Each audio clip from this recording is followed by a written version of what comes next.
All right, family, let's get down to it.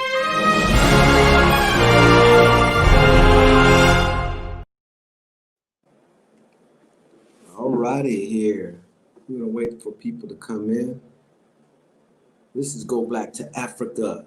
This is your man, not your boy. Go Black to Africa. We are going to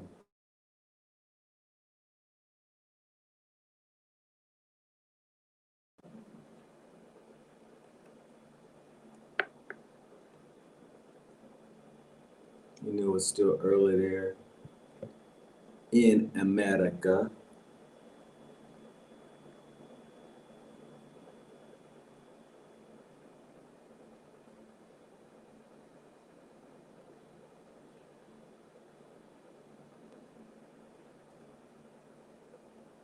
Welcome, family. Welcome. Welcome on in. Please share with me where you're from, and as we'll wait till some numbers get up here. Hopefully, you all will be interested in this subject here today, and hopefully, you can chime in the what is so bad about the USA, Canada, UK, or whatever country you're from that we're trying to leave. And I want to hear people's thoughts. I've had some thoughts and want to share what are some of the reasons. So we're going to wait for a second or two as people are coming in.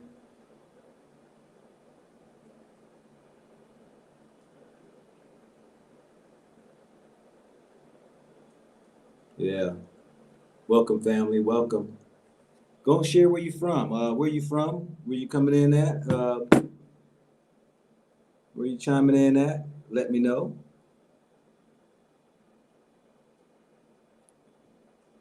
Oops, wrong one. Welcome, family.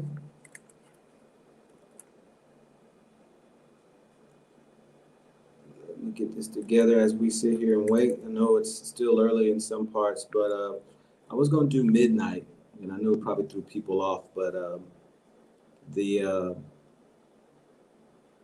I had to go ahead and just do it a little earlier. But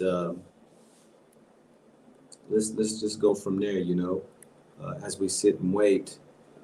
But the topic is, what's so bad about America? What's so bad about the UK? What's so bad about the Canada? Whatever country you're from, what's so bad about it, really, when it comes to chiming in as far as your thoughts on your country you're living in and why is it so bad?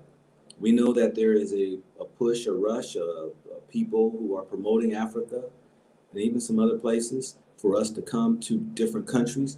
But what is it so bad about the USA? I've lived in the USA. What's so bad about Canada? What's so bad about the UK? I mean, these are topics, everybody's got their own reason, but I want to break it down. I really want to break down some numbers for us because when you think about it, and I see what some things are going on here in Africa, I see some countries are having some issues right now. I see that, whether it's Ethiopia, whether it's what's going on in Uganda right now, we got issues down in South Africa. We got issues that are springing up in different places around the globe.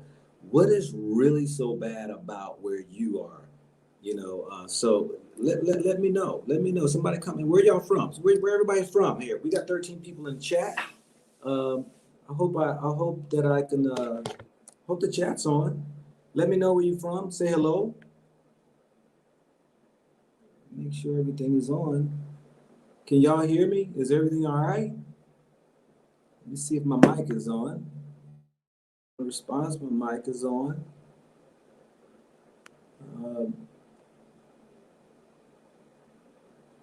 Yeah, can somebody respond? Let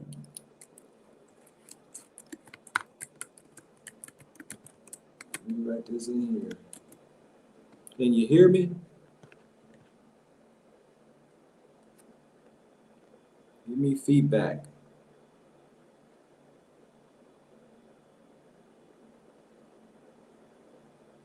Okay, there we go. Good. Good. Okay. Yeah, I mean, I want to start this conversation because I'm watching some videos. I'm seeing people who are moving over to Africa, and I'm hearing some of the same old stories.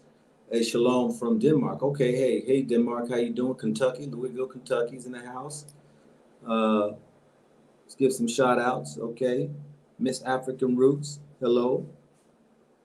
MD2V4, what's going on here? 23GZ, see you there. Fletcher Christopher, good. See that you can hear me well. Uh, yeah, let's. We got 18 people. Let's give it a couple more minutes.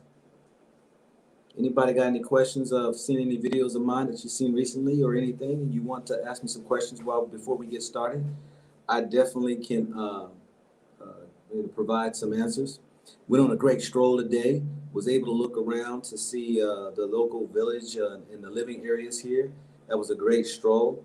Got lost. It was great, and I was able to find myself back where I started from London, UK. All right, Ismarella. Okay, all right. We got 26 people here. Let me know where you all coming in. Let me know where you're from or where you're living. And let's talk about, the subject of, I would love to hear some of you all's reasonings of why the country you live in is not all that great and you're looking at relocating. From Houston. All right. All right. We got, what's that? Miss Gen, was that Gen Xer? Okay. From Hawaii, Jennifer. All right. Yeah, we got people who's coming in all around. Uh, and so, yeah, the check out some of my videos that I have here, let me know what you think on some of my travels as well. Thanks a lot, Dale Bonds. All right, where you from, Dale? I appreciate that. Definitely that contribution there will be going towards the minutes that I use on my lives and my talks at night. Appreciate that. Big facts, okay. Saving up $200,000, you're moving to Africa flat out. All right, okay. All right, we got Random Universe in the house from Pennsylvania. Okay, we got Joanne Young from Georgia. All right. Yeah, okay. DM is asking a question. How has it been for you compared to K and K Squad? I'm a little different than K and K Squad. I've been here to Africa before. I've been around the globe. So I am accustomed of different cultures, different scenes, different environments versus what they have experienced that I would probably call a culture shock. And so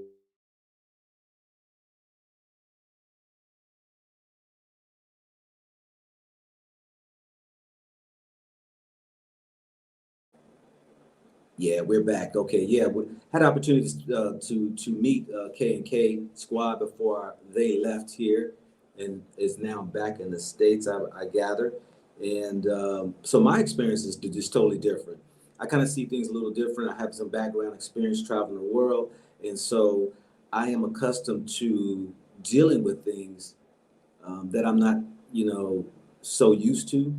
And that's also played a part for me being in the military for 20 years, being stationed in different places. So that's been the difference, really. I think compared to K and K Squad. Now, I will say this to be honest. There's some things that really do that gets underneath my skin when it comes to certain ways that that are fixable. That I see that people doesn't have to deal with, when it comes to traffic and comes to the drainage system or it comes to, you know, um, utilities, whether it's the power, which the power's been doing pretty good. I've only been in two power outages and they were really short lived. But, there's just some things that I'm like, okay, this is not a hard fix. And so those right there, those are what bother me when it comes to it. But I deal with it. I shared today. Somebody asked me why am I not staying closer into downtown and I'm staying away from the city. I am staying in somebody's house. I call him my brother. Um, he has graciously invited me to come stay in his house because I'm like part of the family in a sense. But it's a different way of life, and majority of the Ghanaians here don't have air conditioners, don't have a shower, hot water. I shower out of a bucket. or bathe out of a bucket. Flush the toilet with the bucket with water. And it's just how it is. It's not a killer or a deal breaker for me in a sense. I can deal with it. But if it get to a point where I'm like, I can't wait for a nice hot bath, I'll go just get me a hotel room or something like that. And so uh, I'm able to deal with it, able to deal with it. Hey, we got Canada in the house. Bob Arthur's okay. You got to share with us too about your love for the Canada, or are you looking to go to Africa? Let's see here. Hello, bro. How are you doing? I'm doing good. Greetings from Sweden. Okay, all right. Sweden. Wow. Okay. Jennifer. Okay. Well, do we know which countries have the most prisoners? I do not know that question at all. Well, I do know America has the most prisoners. That's facts right there. America does have the most prisoners. Um, okay. So Miss Gen Xer, yeah, your husband is also a veteran. Good. Okay. Belgians in the house. Okay. Debo. Okay. We got Ghana in the house, and from Karema or Kyr Karema. I'm sorry, I'm jacking. I'm sorry. I am terrible with pronunciations, but we'll say Frederick. Yeah. So we got 55 people in the house, and the let's get into the subject because I've traveled around the globe. I've gotten experience with different cultures. I've have been able to be in positions where uh, got to experience the governments, got to experience the locals, got to experience just a different way of life. And I know that this is a big push going on in America, and there are those who are on the ground in Africa who are asking and promoting Africa for those to come visit and to, give Africa a try. There are those out there who are trying to get people, to go to their country where they are and all that there, and so my thing is that I've heard some people's reasons why they want to leave America, why they have left America, and so I want to just ask you all, what is it about the country you live in that you want to get out of? Why is it that you want to leave to go to another country, or whether it's Africa or not? I'm gonna go ahead and put the link in here, and we can go ahead and have those who want to come join in the conversation. Share with me this, because I had to really do some soul searching and really do some soul searching and ask myself those hard questions. Why is it that I am leaving America, and while I'm here in Africa, I will be purchasing property, um, land while I'm here. I think it will be East Africa. I've looked here in Ghana, and Ghana has many opportunities for us, but it does not fit me.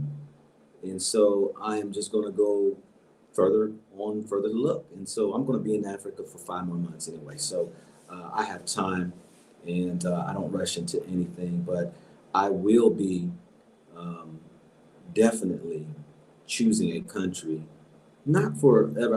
I've never lived anywhere long in my life, really, except for, well, I had one place, and that was when I retired from the Air Force. I stayed in Tennessee for 10 years. Before that, the longest I've been in any place was 5 years. And before, that was one place. And the rest of my entire life, I had only been in a place long, the length of time was 3 years. So you can imagine every 3 to 2 years, I was always moving. My dad, he was in the military. So 22 years he did. So we moved all the time. But why why leave America? I had to ask myself those questions many a time. And the number one question I'm getting from you all, or those who are out there, about leaving America, is they say about the gun shootings, the shootings of us brothers and sisters out in the street. That's what I hear, is that the shooting of brothers and sisters in the streets without cause is the reason why brothers and sisters are leaving America. and are coming into Africa. Now, I had to do some math on that. I had to really look at, okay, all right, let me look at this thing here, because that's not my reason for leaving, because I look at that's just one small, very small piece of the pie. Uh, there's been 100 and I have lost count because it's been a couple of months, so I don't know since then, but it was 182 murders by police officers on us black folk in America. Uh, Last year it was 200 and I think 40 or 50. The year before that was 280 something.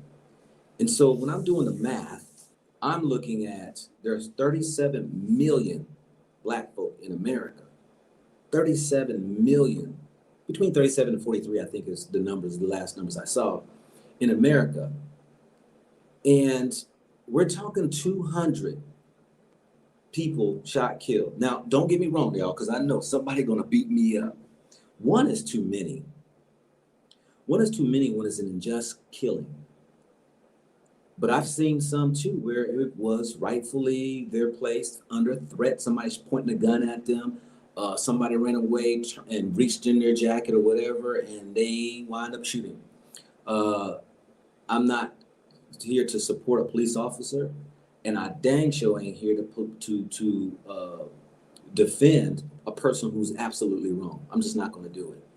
But that is the main reason most people say that they are wanting to leave America, because of the shootings. Now, that's a small number when you talk about 37 to 43 million people. Thank you very much, Jennifer.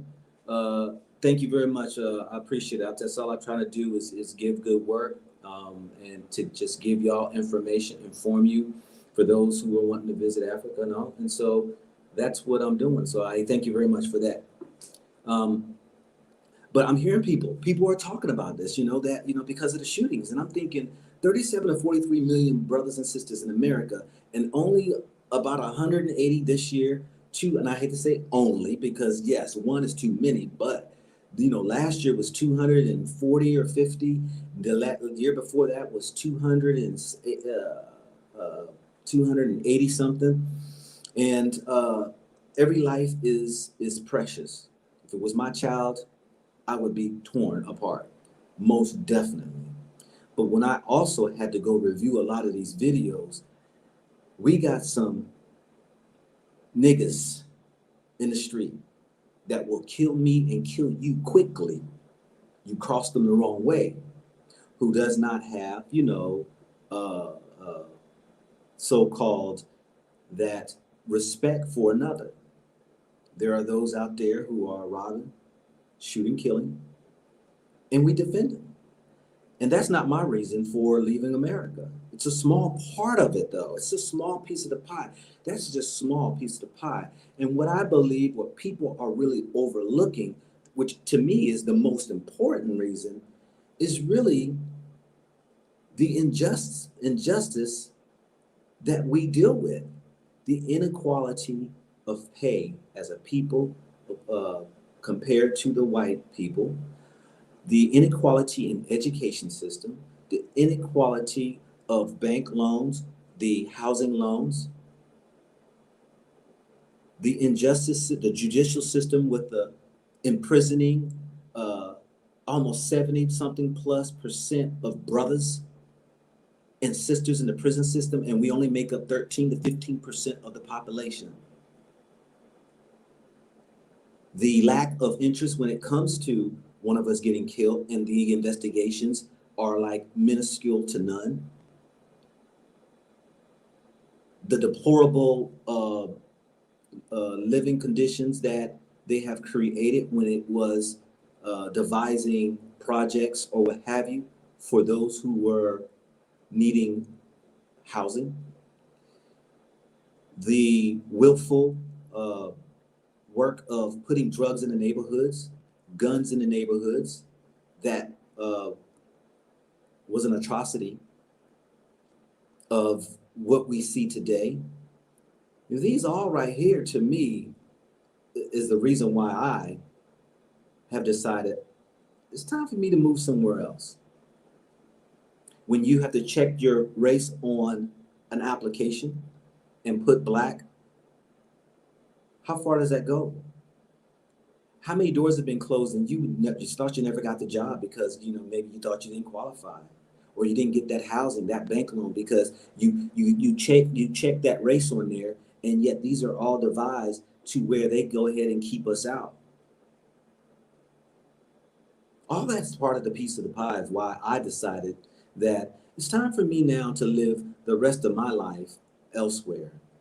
I've lived in America for 54 years, basically, in and out with my military career. My dad being in the military, we lived overseas many times, but for the most part, you know, how is it that we can be so silent in the injustices of the inequalities of the banking, the housing, school systems, and everybody's quiet, but then everybody gets in an uproar when a police shoots somebody, kills somebody, puts their knee in the neck, which they rightfully, we should be in an uproar.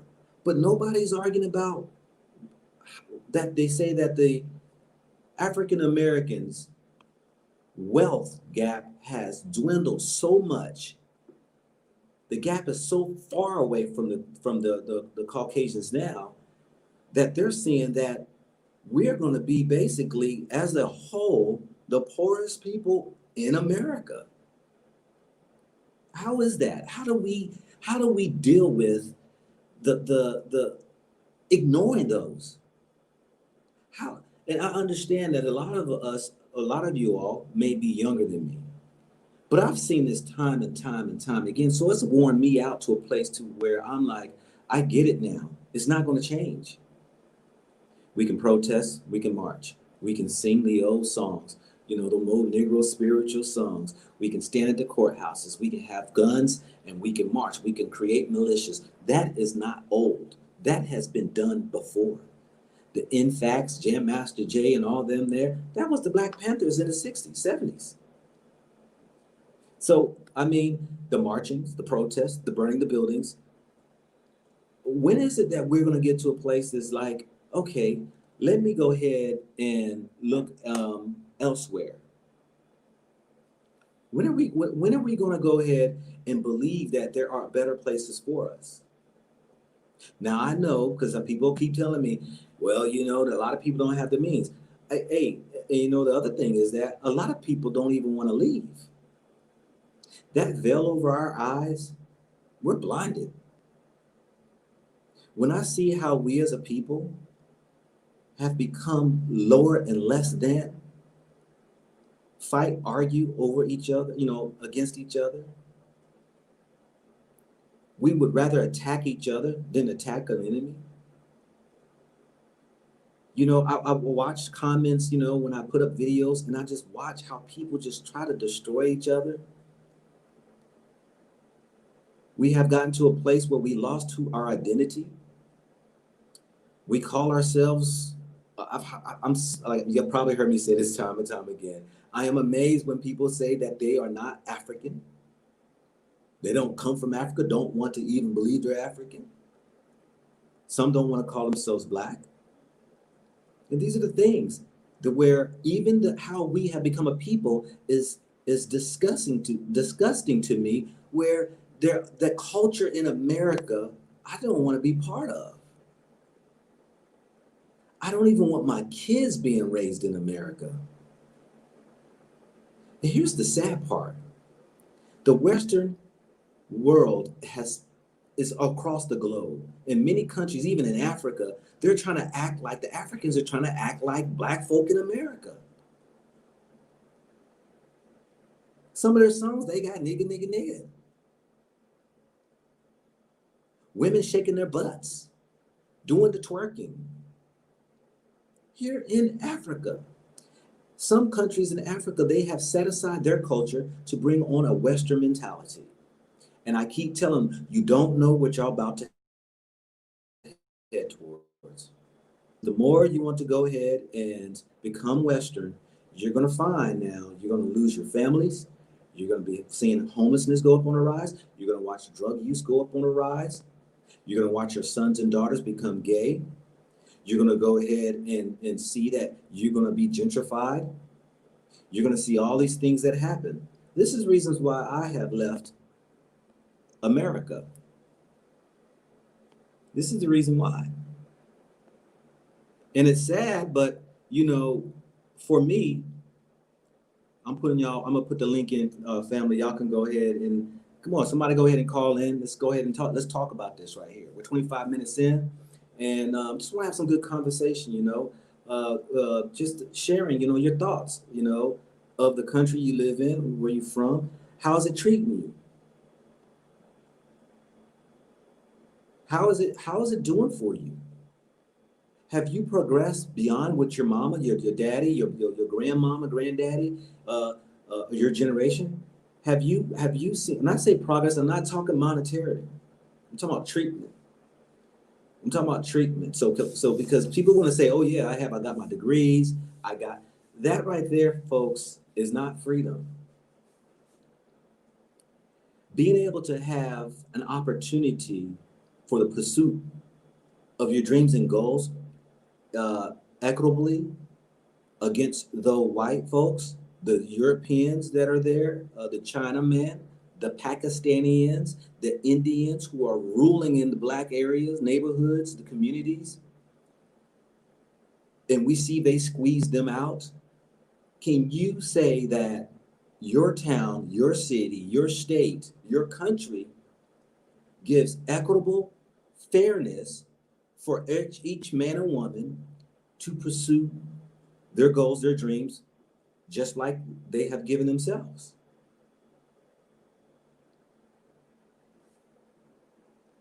What we gotta say? Let me read up here what we have to say.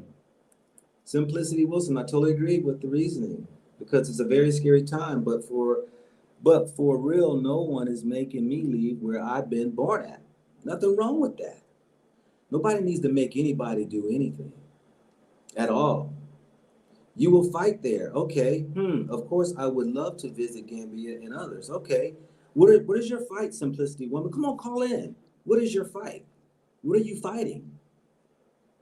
Please tell me. I mean, tell me which group are you belonging to that you belong to that you're fighting for equitable treatment for people. Please share that with me. I fought for the country for 20 years. The freedoms that they say people have, I did it for 20 years. I was in the Gulf War. I was for over in several actions. So here it is that okay, but the equitable treatment, and that's okay. You want to claim, where you're born. I get it. That's all you know. Let me ask you, have you left the country before? Have you got a taste of another country? The treatment? Have you? I mean, come on, chime on in. I got the link that I put in. I'll put the link in again if let me see what the link is. Yeah, the link is still in there. I'll put the link in again. Somebody come on and chime on in because that's another thing, let's discuss.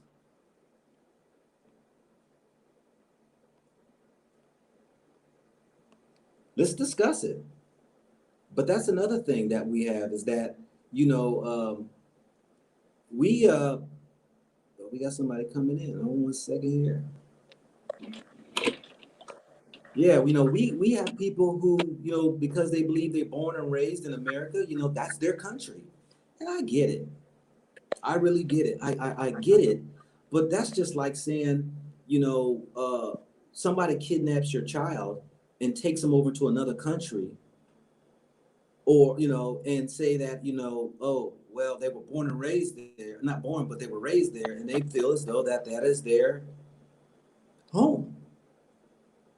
We were taken out of Africa, brought into America. Yes, you were born there. Our ancestors, they weren't. Would you want to get a feel of what maybe is, what it's like to go back to your country? I don't know. I had to find out for myself, and I don't believe I'm pressuring anybody. My thing is always just to educate and just to say, hey, check out Africa. For those who's talking about wanting to leave, or those who wants to, who's just tired of just trying to get things started in life. Sharon. Are we there? Get tired of, that it costs so much money to get businesses started. Here it takes little. Hey, my sister, how we doing this evening? Well, I'm good. Good to see you. Good to see you too. Good to see you too. What you got? Well, I'm one of the few that are in Canada, but I'm originally Jamaican. So um, Okay. the approach may be, pretty similar to any of our brothers or sisters who've lived in what I call the developing world. I don't like the term third world. As far as I'm concerned, we live in one world with some people having more opportunity than others.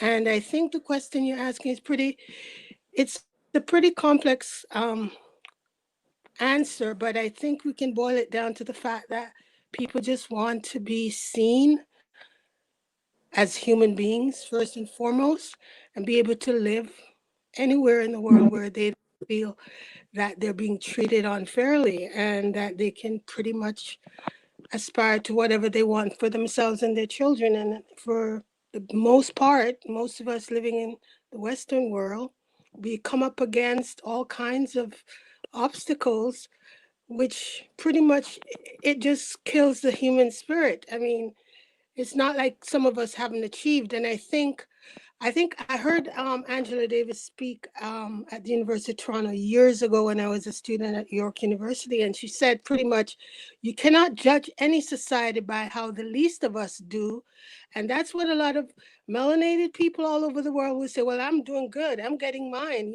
We live in a middle class neighborhood. My kids get a good education. They pretty much participate in the mainstream.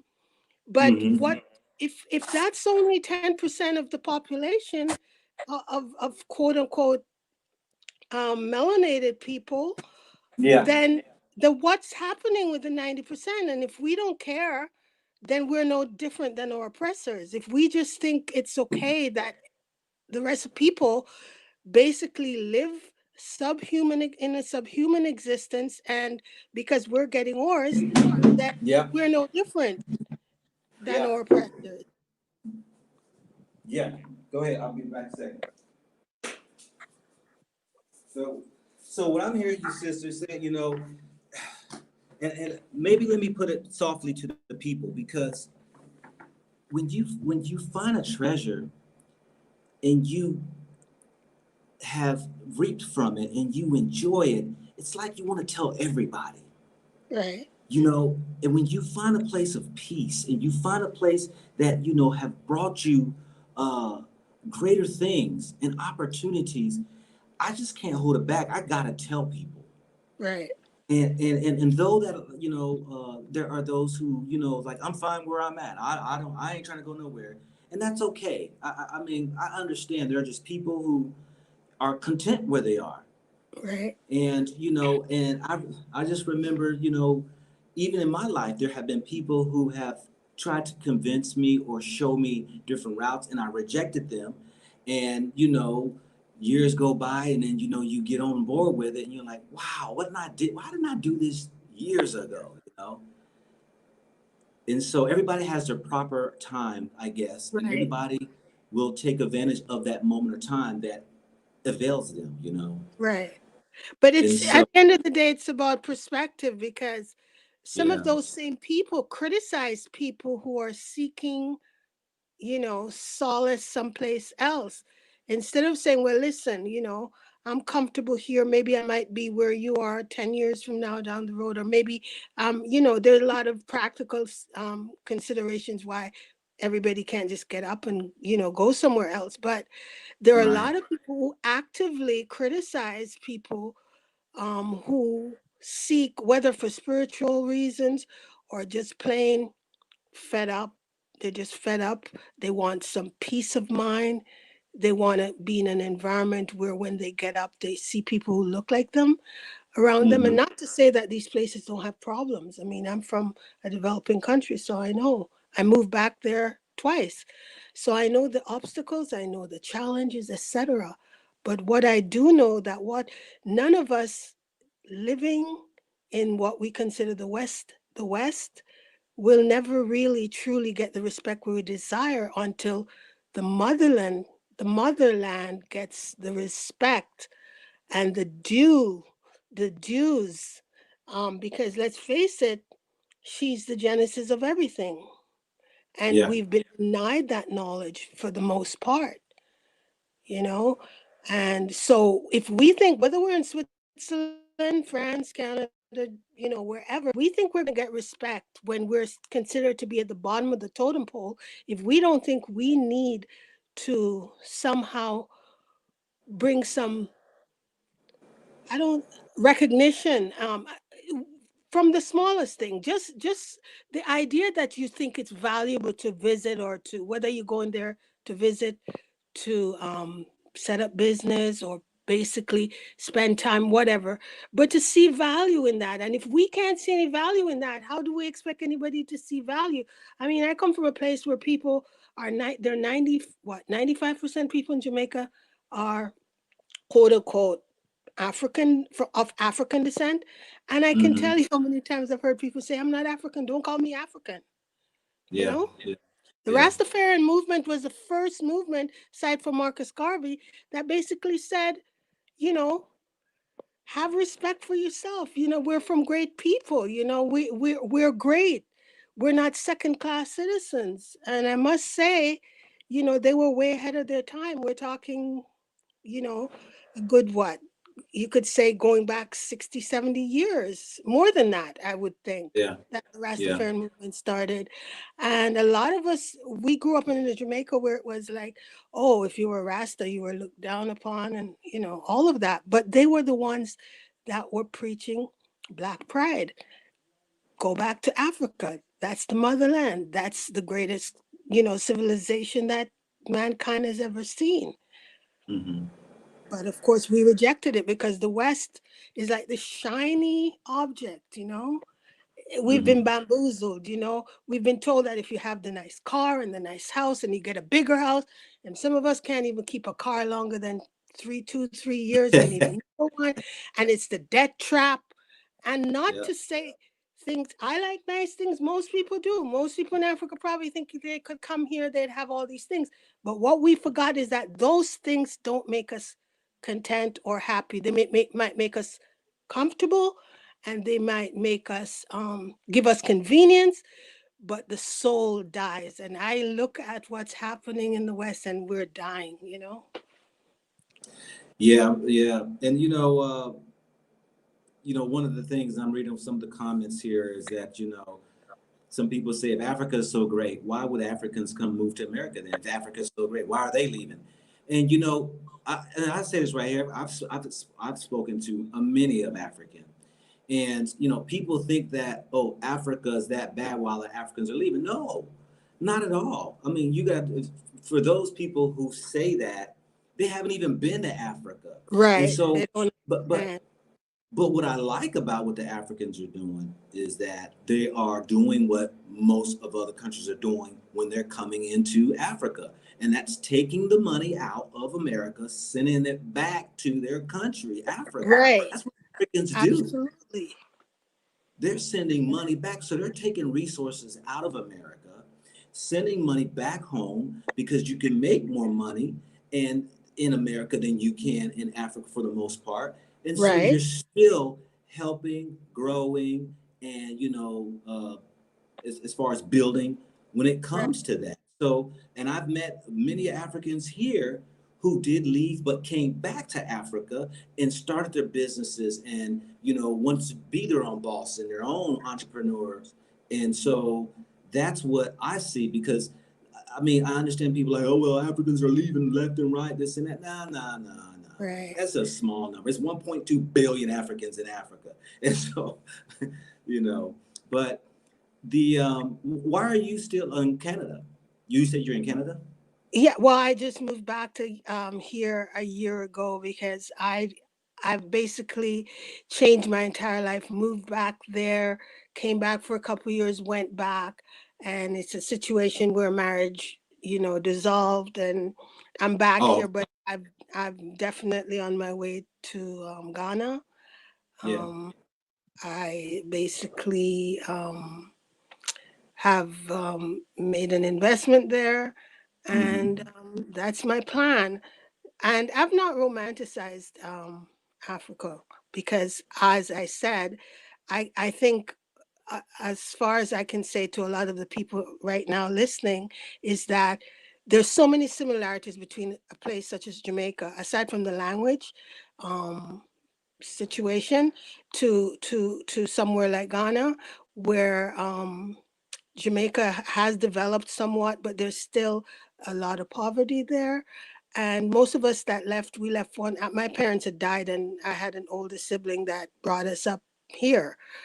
I had a good job at the time, but I came up here because family was, we had no more family there. So it's not a situation. I can speak to the fact that people come to North America or to Europe to seek opportunity. It's not that they don't love their country. I think if you speak to any Jamaican, regardless of the problems we have in our country, crime, etc., whatever, aside from Americans, I've never known of any other group of people that love their country more than we do. I mean, Jamaicans are very proud, very nationalistic. They fight among each other, but they'll defend their country to the last. And we Yeah. don't we've never found anywhere else more beautiful than our country. So it's not like you leave because, oh, I can't wait to get out. It's opportunity. If the opportunities that exist here existed there, and I would think the same would apply to Africa, people wouldn't leave. I've seen so much now of the African continent, done a lot of studying, a lot of reading, researching, watching documentaries, and even watching YouTubers like you. And yes, it's not perfect. There are dirt roads and there's this, but in terms of the pure natural beauty of that continent, I have to say It's Jamaica may it, have to take a second. Jamaica may have to take a seat. I don't know, but you know what I mean. you're absolutely right, and that's the thing is that I don't plan on just putting a statement at this point in time in my life, saying, boom, this is it right here in this country of Africa, and this is where I'm staying. No, oh, I freely roam. I believe, I don't, and I've said this before in my shows, it don't even have to be Africa. Go Right. check out a different country. I get tired of hearing people say, oh, America's the greatest country. Have you left America? No. How are you going to say that then? You know what I mean? Like, America's the greatest country and you haven't been out of the country. I think that, we need to be able to educate ourselves and just go visit. And I say Africa because that's where we've originated from. Right. And it's the richest continent in the world when it Right. comes to history and culture and in all. It's in every you can find Africa in every continent. The people you can find. Original people. So yeah, so I appreciate that, Sharon. We're gonna bring in Shola. Yeah. Thank you. Thank you. Okay. Is it Shola? Yes, it's Shola. Thank you. Hey, doing? Good. I just want to say that people will say, I'm speaking more so from the other perspective, because in the comment section people were saying that, oh, Africans come here because Africa, if Africa was so good, why Africans come here? I really want people to understand that any place can be good if you have money, but if you don't have money, it's terrible.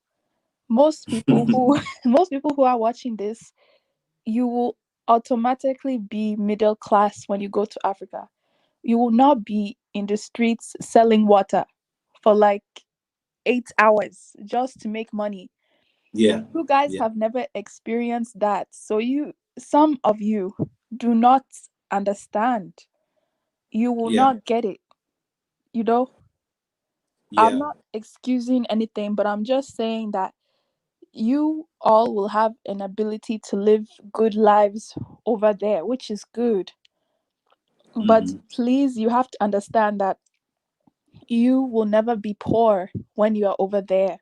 So you won't understand really some of the horrible things that are going on. Like in some countries, if you speak bad about the president, something can happen to your family. I'm just being I'm being honest. In some countries, if you say something bad about the president, Mm-hmm. Maybe they'll take your social media away. They'll say, please Yeah. stop posting on social media. Yeah. So I don't know. When it comes to people saying you will be free, you will be free, but you are being free because you already have more resources than somebody else. Mm-hmm. Well, I don't think money brings you freedom. Um, it doesn't really bring you freedom because I'm gonna tell you, it blows my mind. Well, every time I come back over here to Africa, how people can function with so little and still have their family, be happy, still enjoying life, and doing the things that they want. Now, when we want to compare and look at the grass on the other side, we would go ahead and try to label that as like, okay, they don't have as much as we have over there. And so I think when the Africans watch TV and they see the glam and the bling and all that stuff there over in the Western world, they have a heart of desire to want to go for it. And many of them, I'm quite sure, that this is one thing I share too with Africans because they believe that every American has money. So I go on YouTube and I show them the slums of America, or as Trump want to say, the shithole of America. That's what I showed them, and they can't believe it, and they're blown away. No, some can't even believe me. No, that's not America. Yes, it is. It is America. If you want to look at really the homeless rate has gone up so drastic that they're saying a lot of these cities say they don't know what to do. The job market now, people have lost so many jobs. I can't see how, many are going to make it. And now, they're talking about going on a lockdown and stuff here in Africa. Lockdown? There ain't no lockdown. And I was asking during the COVID, all right there, was y'all affected really bad when it came to being locked down all right there? There was like, no, we had to wear masks, but the only thing they really felt was from the tourists not being there. Business went on as usual. You can't lock down Africa when people are working uh, from hand to mouth on a day-to-day basis. And to me, that's the great way of living.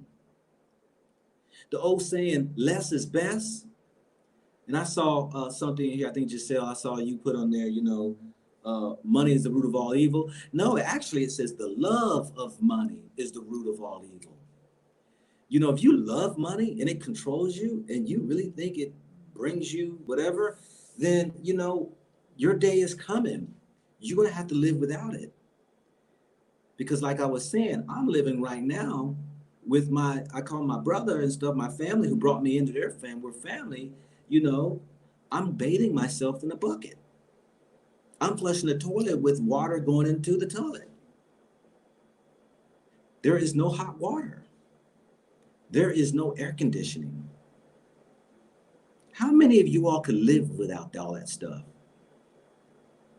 How many of y'all could live with just the bare minimum? You got a roof over your head and you got food in your stomach. Enough to get you some clothes. What more do you really need? And would you call that suffering? And so, yeah, but there again, that's probably the majority of how the Africans they would call them on the lower scale of income. But there's a lot of them that are rich in spirit, family, you know, uh, different than what we see in America. And I think if we just took time out, just take one step back and just look and do a reflection of your life and see your growth, your potential. Does your potential match the growth where you are? I'm one of the few really can complain.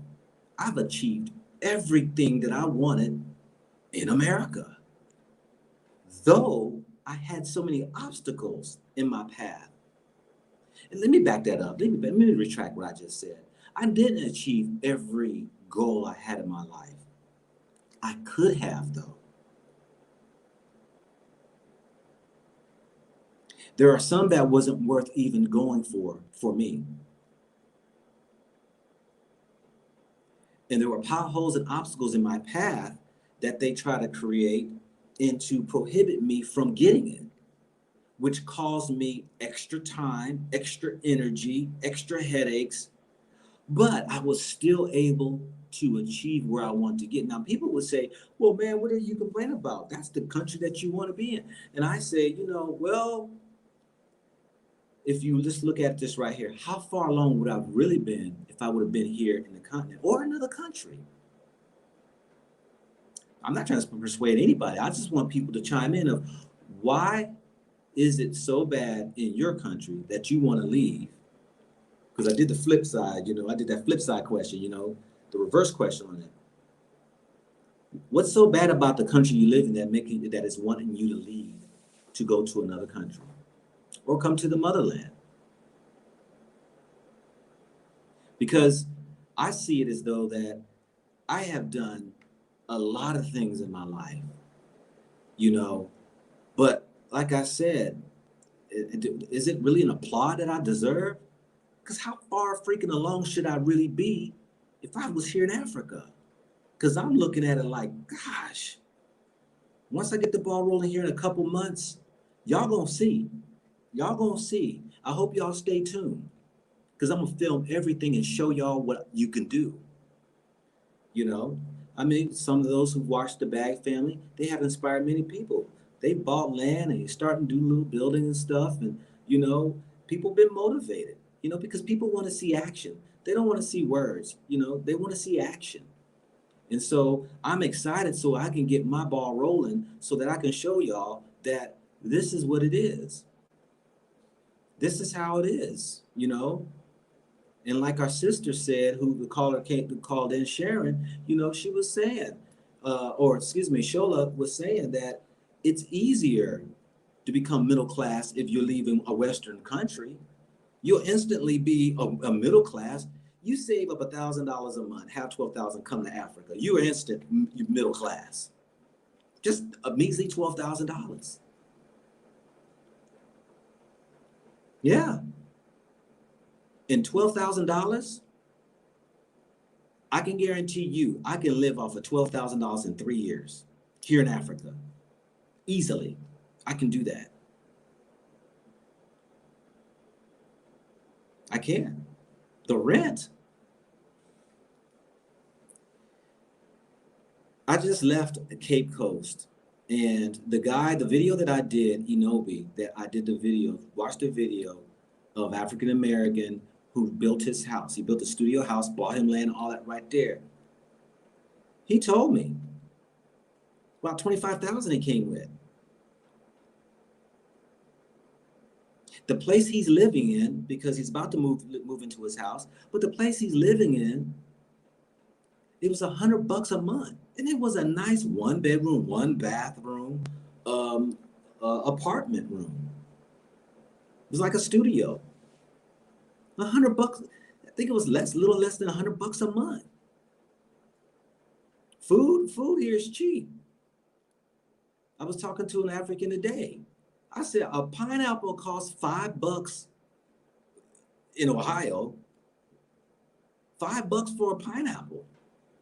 You know what a pineapple costs here? 40 cents. A pineapple. And they cut it and chop it up for you. A watermelon costs like $1.80, a whole watermelon. You can get a dinner for about $3.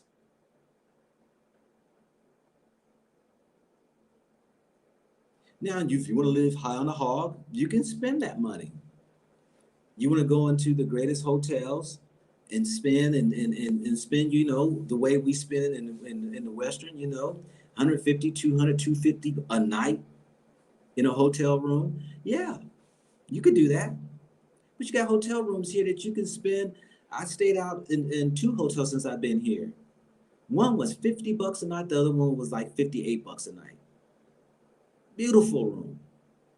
Air conditioning, hot water, all that right there. $50 a night. And so Let me put the link back in here so folks can come on in, because let's have the conversation, you all. We got about 200 people in the room. Hey, let's hit the like button because I really want to spread the message, you know. And that's my goal, is just trying to show our motherland that, hey, come and visit. I'm not trying to convince anybody to come move. All I'm doing is just like, hey, I found the jewel. I found the land of milk and honey. And it's here, it's waiting on us. And people act like they're so afraid to come. And then I hear people say, oh, I'm going to Paris, I'm going to England. Hey, that's your right. You can go wherever you want to. And my question is, why not Africa? Oh, I never thought about Africa. I don't know. Think about Africa. Because all the Europeans, if you don't know, Europe comes down to Africa for their summer vacations and their getaways during the winter. This is where they come to, in Africa.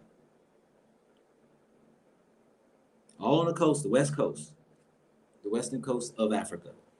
This is their summer getaways.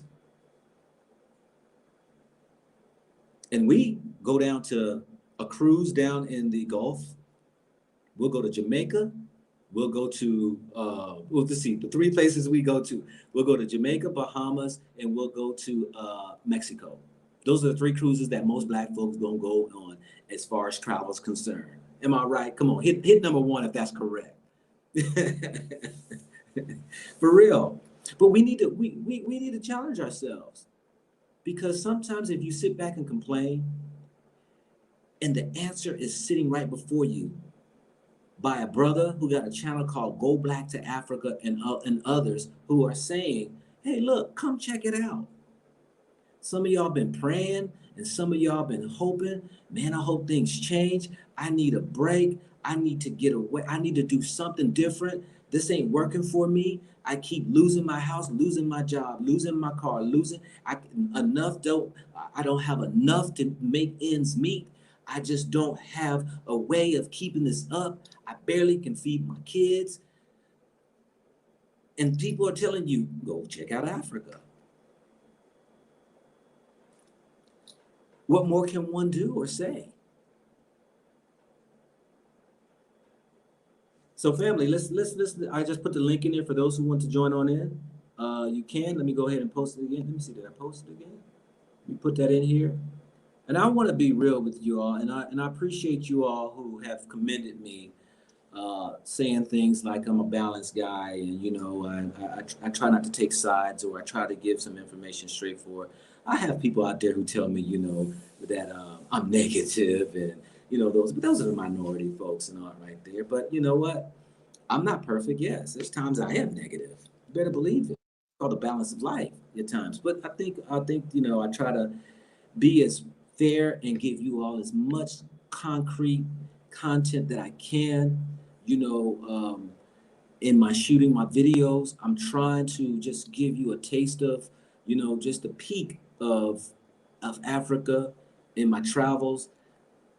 Let's see if we bring somebody on in. You know, that's what I'm doing, you know. Desmond. Yes, brother. Can you hear me? I can hear you loud and clear. How we doing today? I'm very fine, man. Hope you're doing well yourself. Good, good, good, good. You got a Okay. very familiar brother. Say that again, please. So you got a very familiar voice. What's on? What's going on with you? Well, I'm fine. Thank you. And hello to everyone in the chat room, and the viewers and the listeners and everyone. I just wanted to, you know, add a few things. I think the issue is, a lot of us, this whole topic, I noticed that we tend to generalize often, even when we're not conscious of it. You know, Yeah. we often generalize a lot. First of all, I must say I'm a Nigerian. I was born in Nigeria. I was raised in Nigeria, and I've been lucky enough. I don't know. I think that's even a wrong language to use. I've lived in Europe for, you know, Europe and a little bit in the US for about 15 years in total. And what I've noticed, I just want to use my own self as an example. Are you kidding me? Come again, please.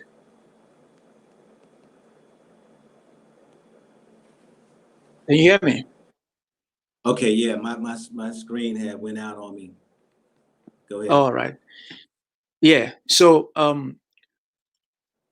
as I was saying, I've lived in Europe and a little bit in the US Yeah. for the past 15 years. For the majority of the time, it's been in Europe, and I think that it is fair. Just in my own humble opinion, I've learned a lot in the past recent years, and what I've come to what I think I can say to this whole topic is we should learn to allow people to sort of have their own. Like the question you asked is a very, very, very important question, because some people don't even know exactly what their reason is for wanting to go to Africa, or for even having the interest to go to Africa or to live in Africa or whatever. But I think that for a lot of African Americans, this whole topic about identity, for us, the people that were born on the continent, we don't understand it. We don't understand how the importance of that, the luxury we have for knowing where we come from, our villages, our states, and all that stuff. So oftentimes it's easy for Africans that were born on the continent to sort of have a misunderstanding of should I say, a misunderstanding of where some African Americans will be coming from, when some African Americans, or quite a lot of them who are interested in Africa, when they will push hard about this whole thing about identity. That plays a very, very, very big role. It's easier. A lot of us Africans who left the continent, we live for many different reasons, but I think for the majority of it, we can say we live, because of the fact that we grow up with this indoctrination and this mentality that there is something better out there. There is something better out there. The West has something for you. And the level of ignorance is really staggering, and I'm saying this as someone who was actually raised on the continent.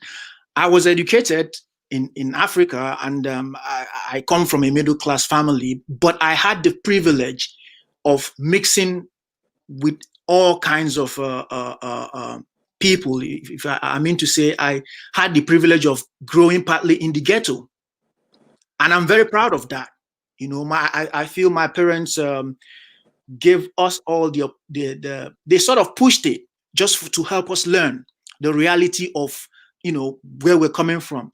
And what I learned from that is one big problem we have, because I saw one of your commentary or something like that, where you complained about the fact that you noticed that a lot of Africans are leaving the villages and moving to the cities, and you said that you didn't quite like that, because now, due to colonialism and this whole or the colonization and the whole mentality of the white man is superior.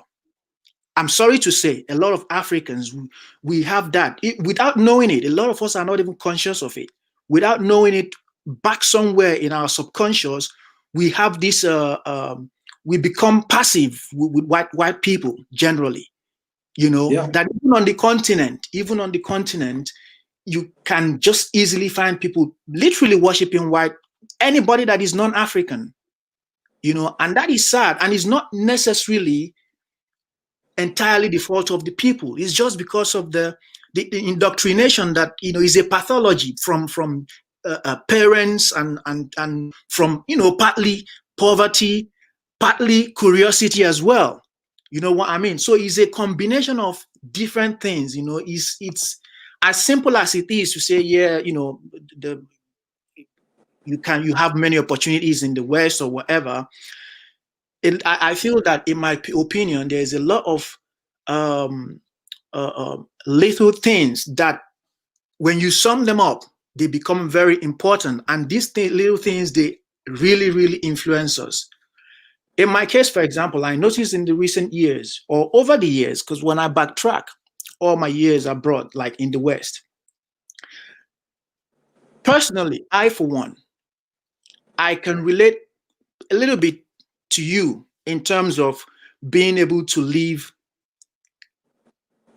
Money doesn't motivate me, if that makes any sense. Money does not necessarily motivate me. I do understand the importance of money. I know that, and I'm fiercely independent.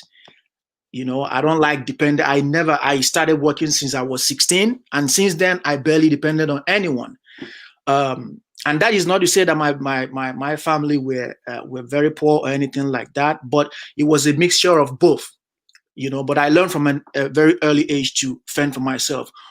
But the capitalist mindset, as much as America is like the capitalist capital of the world, it is very, very deep rooted in Africa as well, because in Africa, the average person wants to, well, not only take care of themselves, but also everyone wants to belong. Everyone wants to be in the city. Nobody wants to farm. Nobody wants to farm. Nobody wants to be self-sufficient.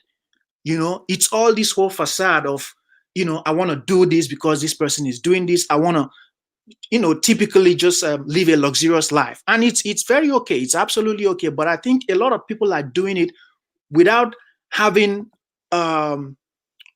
without being conscious of it. And when I say conscious of it, I mean,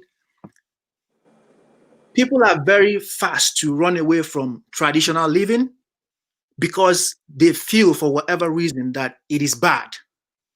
They associate traditional living with poverty. You know, somebody can be self-sufficient and be, you know, if you're spiritually and mentally how do I put it? If you're spiritually and mentally aware enough and conscious of the fact that you can live with just very little and be very happy. But a lot of us are not necessarily, you know, within that spectrum. A lot of us just, we from very early age, from a young age, we just begin to get this indoctrination of, you know, you go to school, you must be a high achiever. Like everybody must be a high achiever.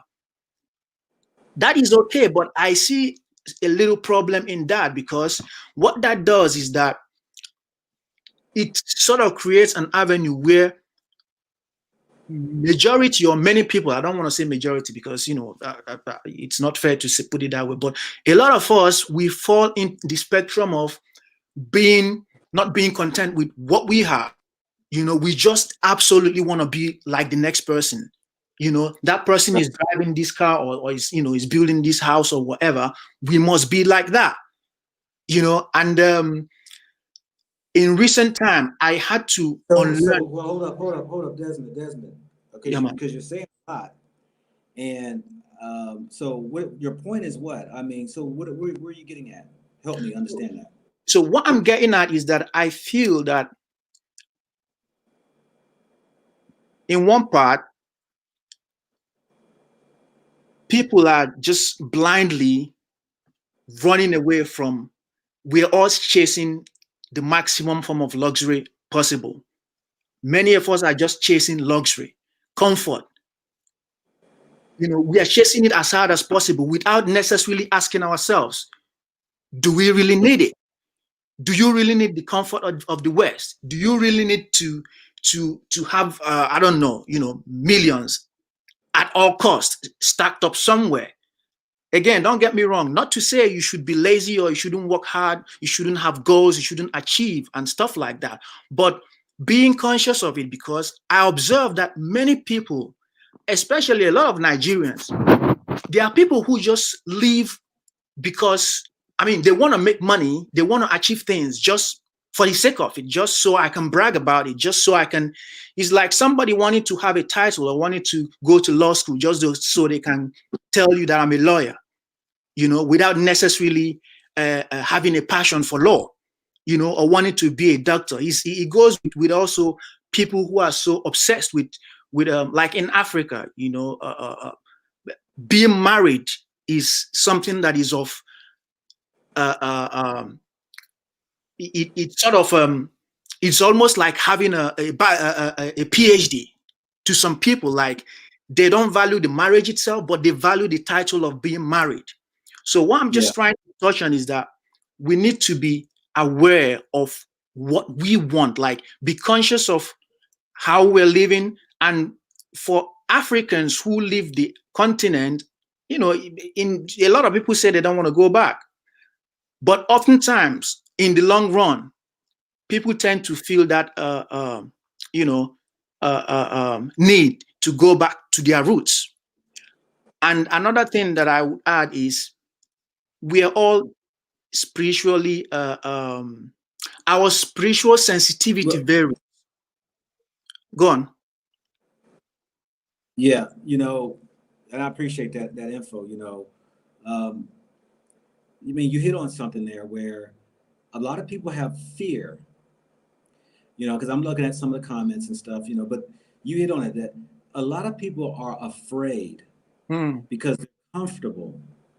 And there's people who I know and I've met in America who ain't never left their city, Yeah. ain't never left their state, ain't never left their mama, daddy's hip. Too afraid. And so yeah, you have those people who aren't going anywhere. But I hear a lot of people who just, man, if I just had the opportunity, man, if I had more money, man, if I just, I hear it all the time. Man, they doing us wrong. The white man this and that and this and that and this and that. I hear it all the time. And as soon as I say, man, why don't you go ahead and check out another country, man, this and that. I ain't leaving my country. We fought for this country. I was born here.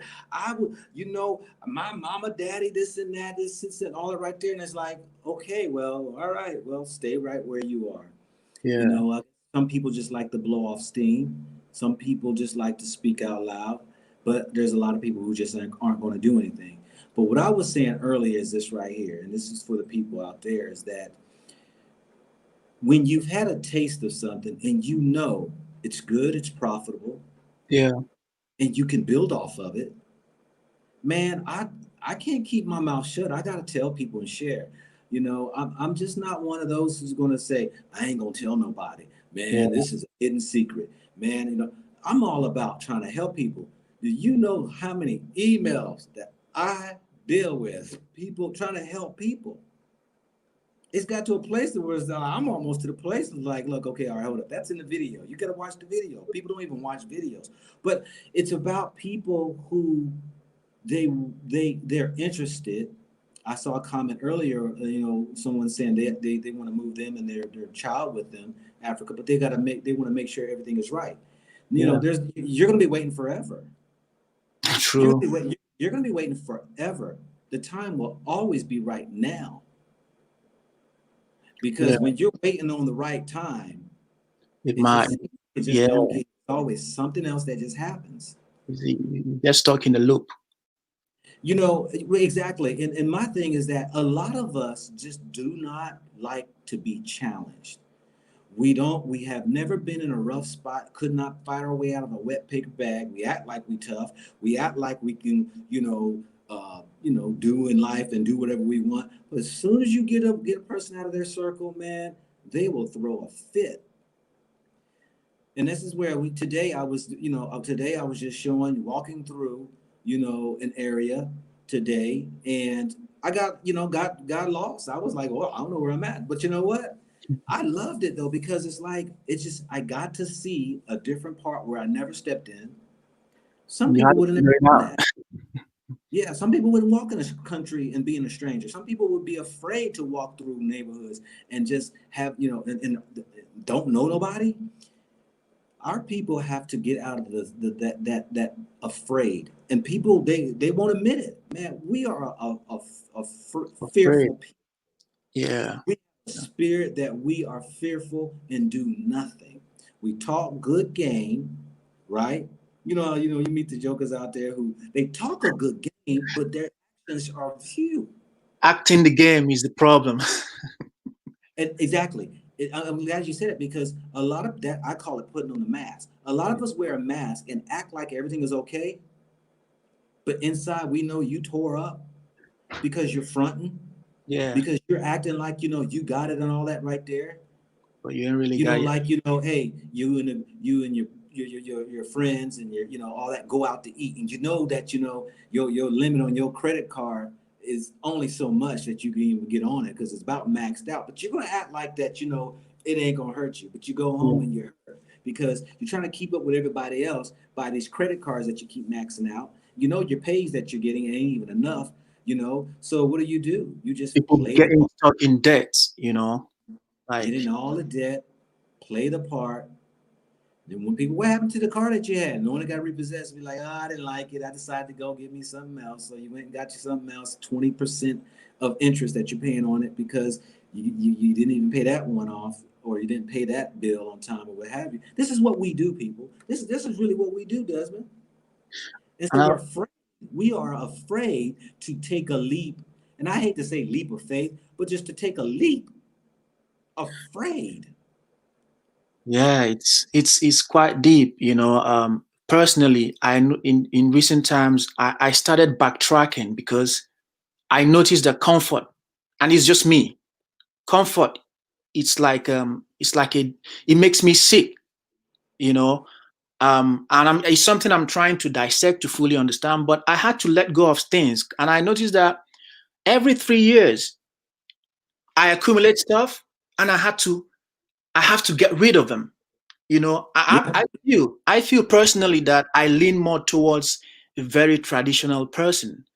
I I really enjoy basic living, and it's not because I can't afford certain things. I'm not rich in the context of being rich, but I'm not broke either.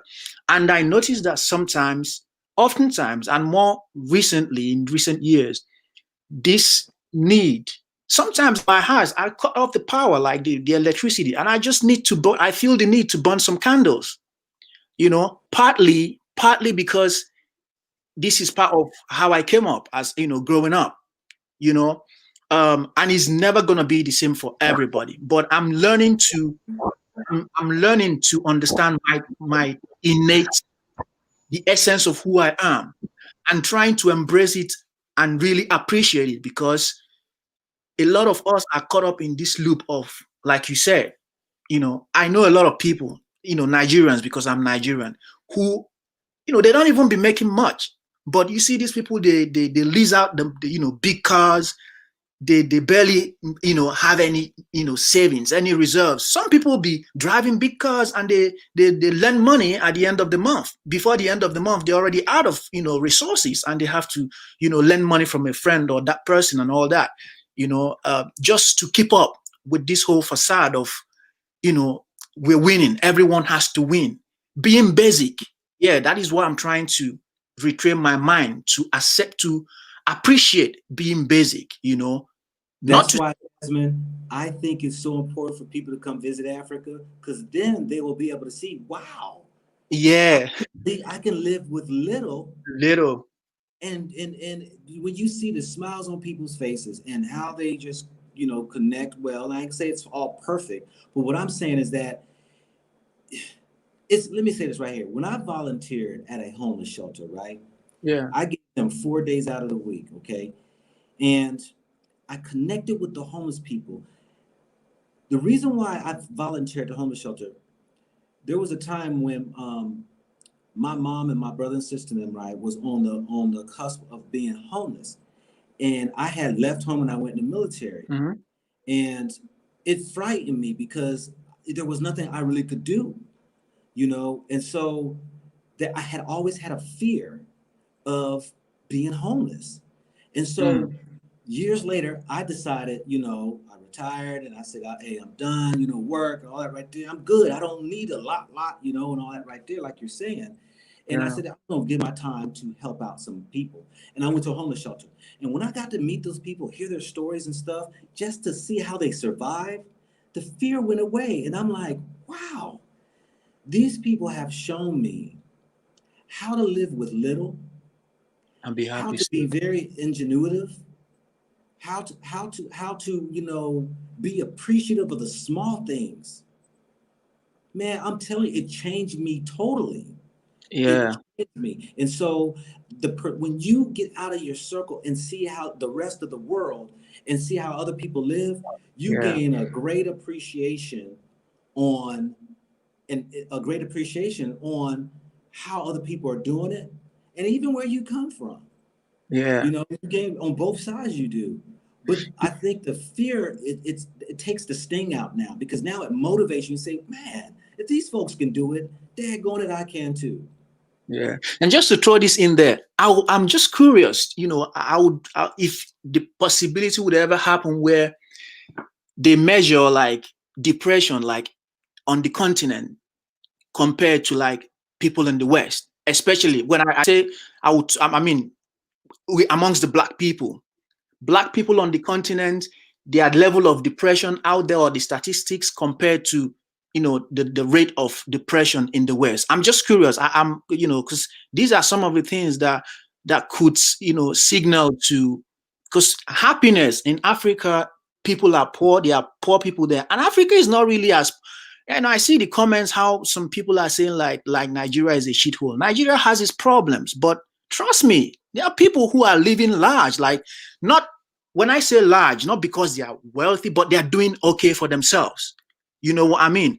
And that goes to what I was trying to say, that we generalize. When someone has a bad experience, they just use that as a bad experience as an example to generalize, you know, that, you know, I know people who come the first time to the West, to Europe, and after a few months, they're like, what the heck? This is not what I thought it was. You know, I've witnessed that over the years, and they went back, you know. So I think the fact that a lot of Africans and people from the West, when we go home, even non-Africans testify to the fact that when they go to Africa and they see how little these people live off of, yet they are genuinely very happy. Some of the happiest times in my life, and I'm not trying to sugarcoat anything here or to give Africa the credit excessively or exaggerate. When I think back now, some of the best times in my life were those times where I had less because I was just being creative. Africa helps you to be creative. Like you said, you lost your way today and you had to figure it out. You know, Mm-hmm. you know, you just constantly mentally alert. You know, you're constantly willing to sort of put your mental ability to use, to be creative, to use the little you have to make something, you know, to bring forth something from the little you have.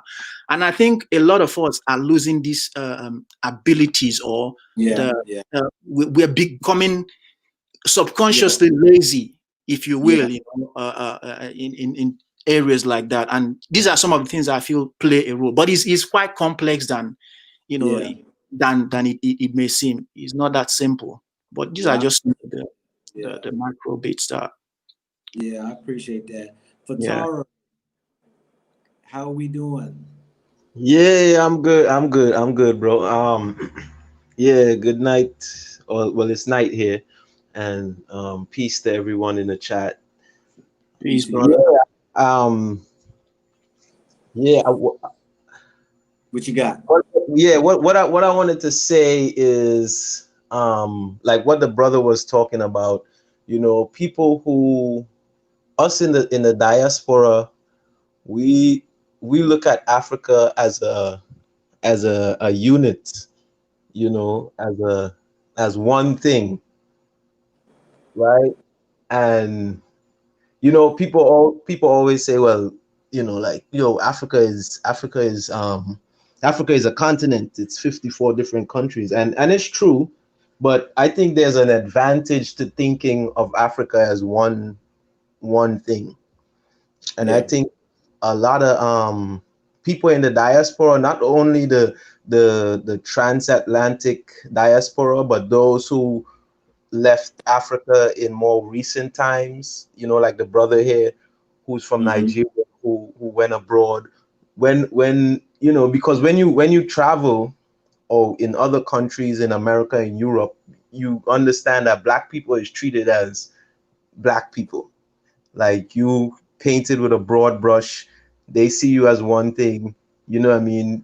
Circumstance is gonna put you into one group whether it's where you live, your neighborhood or whatever. So you get to interact with people and you get to have that cultural exchange.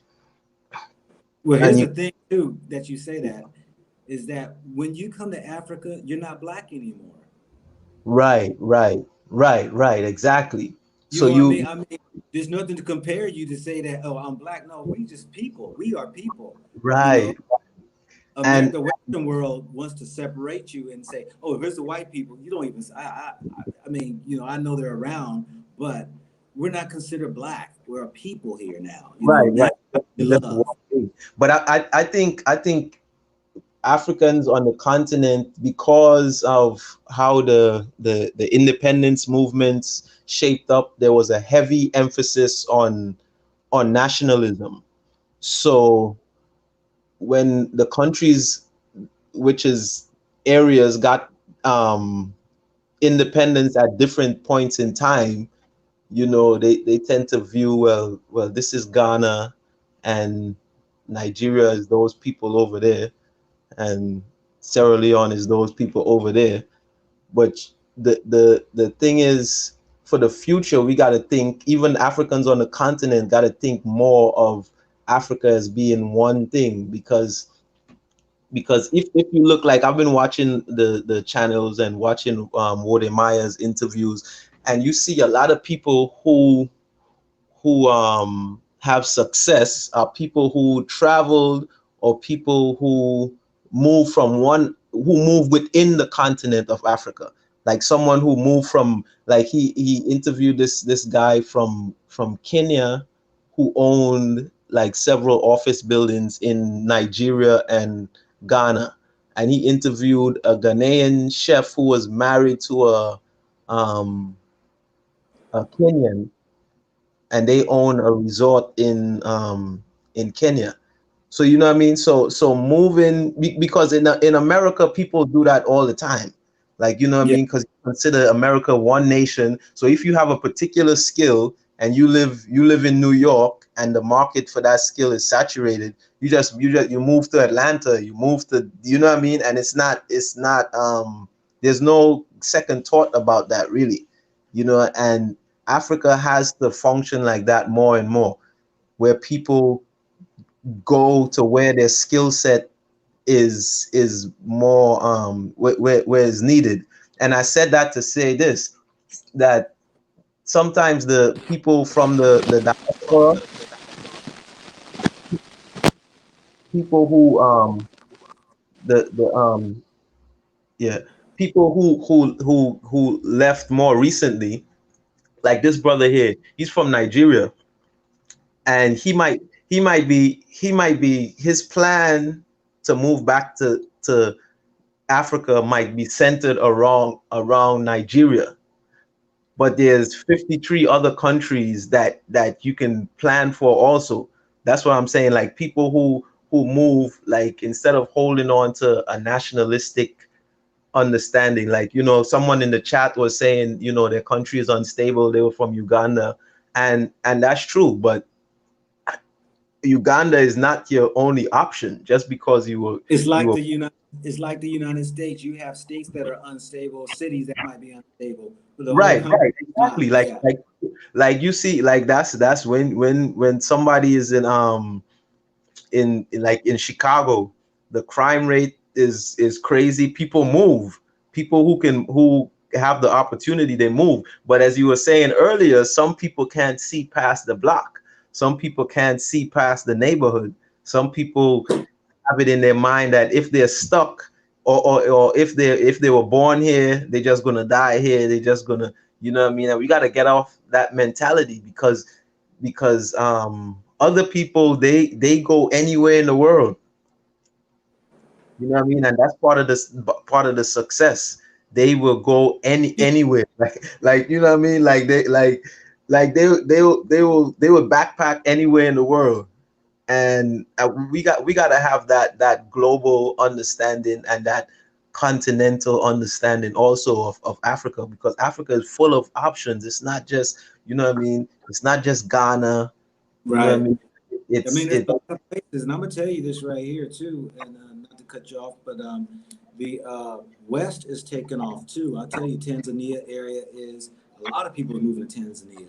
Right, Um, right, yeah, and you know, you have the Rwanda, the Kenya. You know, people are starting to spread a little bit throughout the continent, and right, people are yeah. starting to, and that's the beautiful thing about it.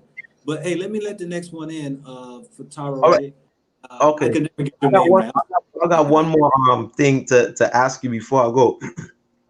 Okay, I'll give you a minute. Go ahead. Yeah. So I would just say I know yourself, Rick from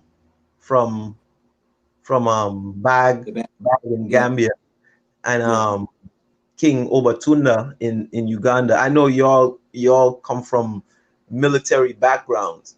yeah, So I was, and so I was going to ask you to make a point on how the military experience have prepared you or gave you a insight into looking at the world, or looking at yeah. at facing those challenges, like what you were saying before about we scared of not going out there.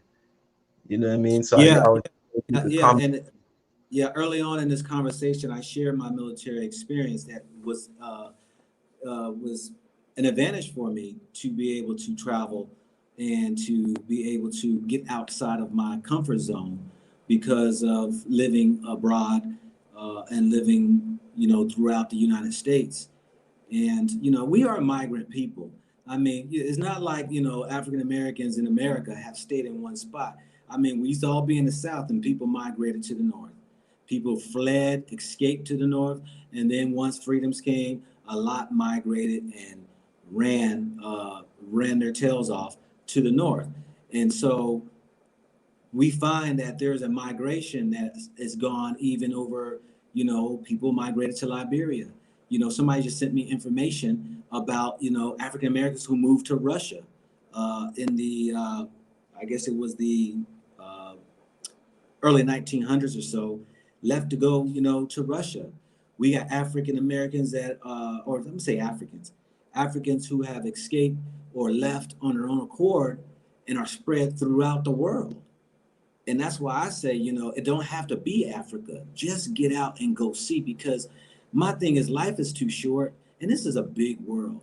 And I'm telling you, when you come across countries that you see that you are highly respected as an individual in certain countries, I just cannot describe it. I just cannot describe it. It's just something you have to experience for yourself. Mazi, hey, what we got? Mazi? Oh, 1 second. Let me take you off mute. That'll Hello. help. Okay. Can Hello? you hear me now? I can't hear you. You got some feedback going on too. Um, Hello? Okay. Mute him back. You gotta get that together, brother. Let me see. I'll take you back off, see if you can hear it. Hello? can you hear me? Yes, I hear you. Hello. Yes. Yeah, I'm speaking in a low tone because it's late, and everyone is sleeping around me. But I hope you can hear me. Yeah, nice program, bro. Nice program. I'm on the continent myself, and I just woke up and started looking at YouTube, and I saw your live. I said, let me come on, because I watch your edited clips and things on YouTube to see how you're Well, getting on. Since you went to Ghana, and I really like your content. thank you. Thank you. Yeah, I myself, yeah, I'm calling you from Nigeria, by the way. I Okay. myself, you know, I was born in the UK. My dad migrated in the 60s to go study, and I'm a 70s boy. I was born, but I was raised in Nigeria. Till my early 20s, I came back to the UK, and I was in the UK for over 10 years, going 20 years. Then I said, you know what, I'm gonna come back. Mm-hmm. People thought, oh, you're crazy. What are you going back there for? And I've never looked back. What I do is I go, I come because of the way, the economy is. Sometimes I go and work, do some shifts, come back to, because your money goes a long way here in the Yeah. Yeah. continent. Ain't nothing wrong with that, brother. Yeah, it goes a long way. And I think, you know, this survival instincts, we are losing it as a people. You know, a lot of my friends who migrated, they all feel, they start asking me so many silly questions. I'm like, so you mean you've forgotten how to do all these little things that we could do? And it speaks to, yeah, they ask me, is there cockroaches in your house? Is there this here? Is this there? What's happening? I'm like, don't ask me silly questions, because Yeah. we're getting to like me, I'm in my mid-40s, yeah, and I'm not playing anymore. I'm not going to be in the West, working all those hours, taking all those, the issues in the West, because I was in the UK Oh anyway. yeah. Here, Yeah. I'm free. All I do is pay just, a little amount in my rent for a year in a very good, comfortable place. There's water, there's light, there's everything. I've got my cable, my kids. I'm spending time with him. Why will I trade that to go and live in the West, where the bills are high, there's pressure, I'm a second-class citizen? Why? Why? Mm-hmm. And a lot of this, I'm sorry, there's this microwave generation that is also, I don't know, they haven't got those instincts. Like, to be honest, yeah, you see the African American generation. I grew up watching in Lagos. I was watching different strokes, and like people of your generation or older. Yeah. The Mm-hmm. guys, you guys are, yeah, the pioneers. I watched a lot of Shaquille O'Neal in basketball. They had a different mindset from this newer, I'm not your generation. I Yeah. don't know. You guys have a different, more rugged mindset. Let me put it that way.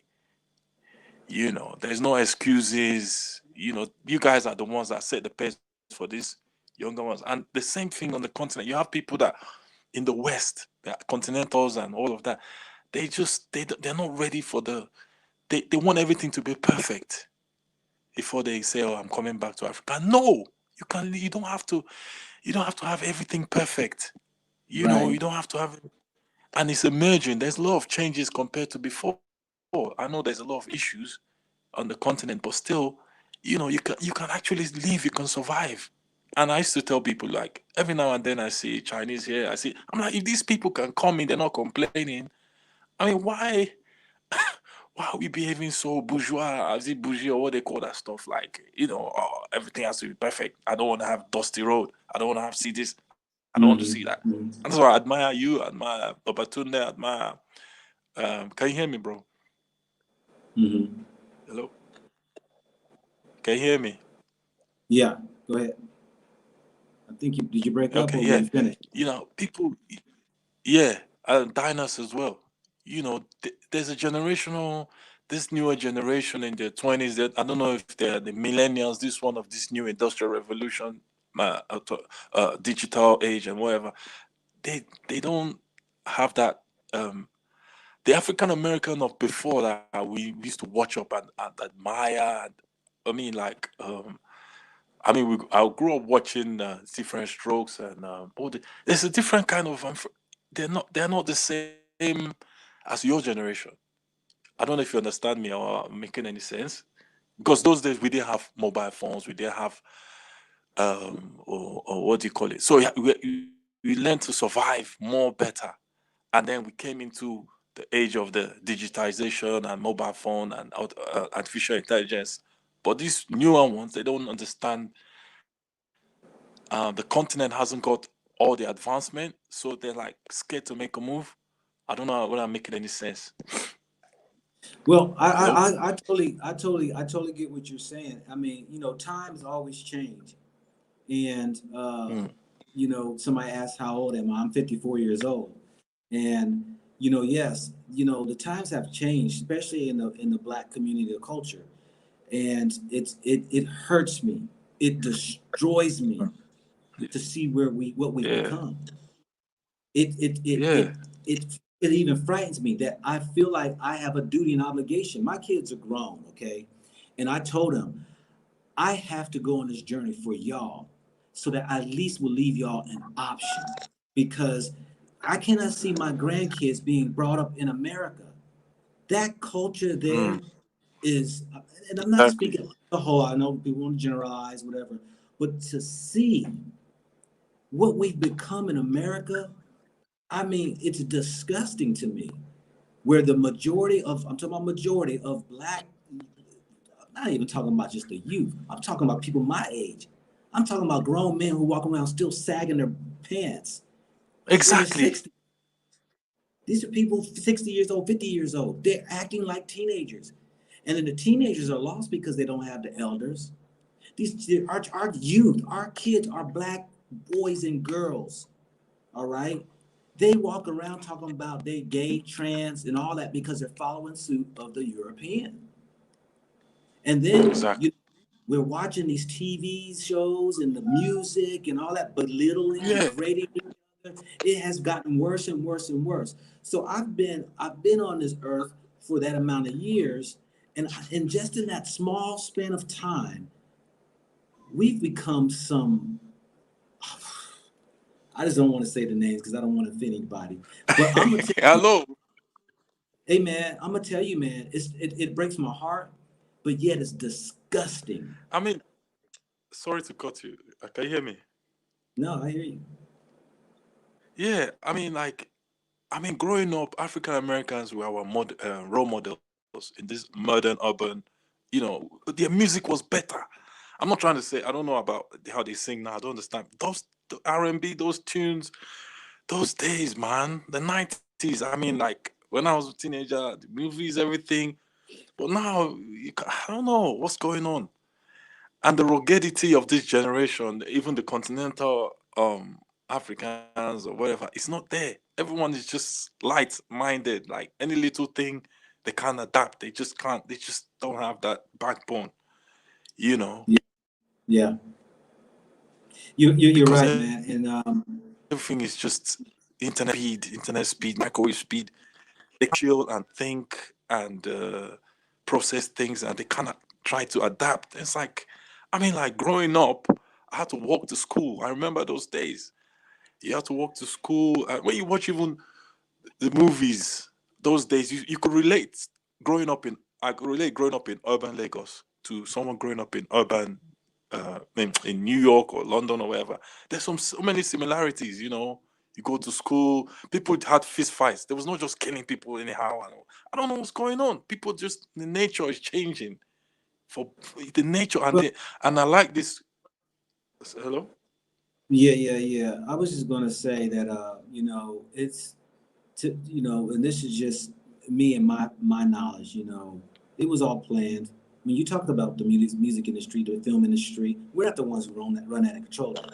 And even those rappers out there who's rapping them songs, it is those who were then back then when all that stuff came out. It was those white record labels who were pushing this so-called agenda to destroy people, and we fell into it Mm, because it was money in it. It sounded good. I danced to it. mm, Hey, mm.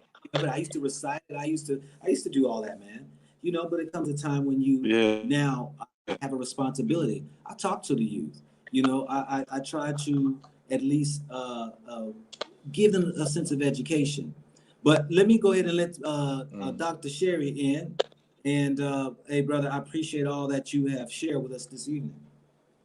Hi, go black to Africa. I don't know if I know your name. I don't know if you've ever said it. I don't know if I'm supposed to call Go you black go to black. Africa. Oh, very slick. Okay. You You'll know you'll what? know Some. you'll know my name if you sent me an email because I Oh, put my okay, name in great. that email or Okay, initials, put it that way. So okay. yeah, what you Okay. got for us, Doc? Well, here's the thing that really just continues to astound me. It seems like continental Africans and most diasporans have no idea of the concerted effort that has been created to make each coming generation more and more, I guess I'll say the word spineless. Hmm. There's a concerted effort to make people, I mean, to dumb down people, to have people operating, in an almost sleep like state so that Mm-hmm. discomfort. I mean, if you actually listen to parents today talk about sending their children to birthday parties, it feels like they feel like if they don't send their child, the average run of the mill parent doesn't allow their child to go to a birthday party, they feel like they're neglecting committing neglect against their children.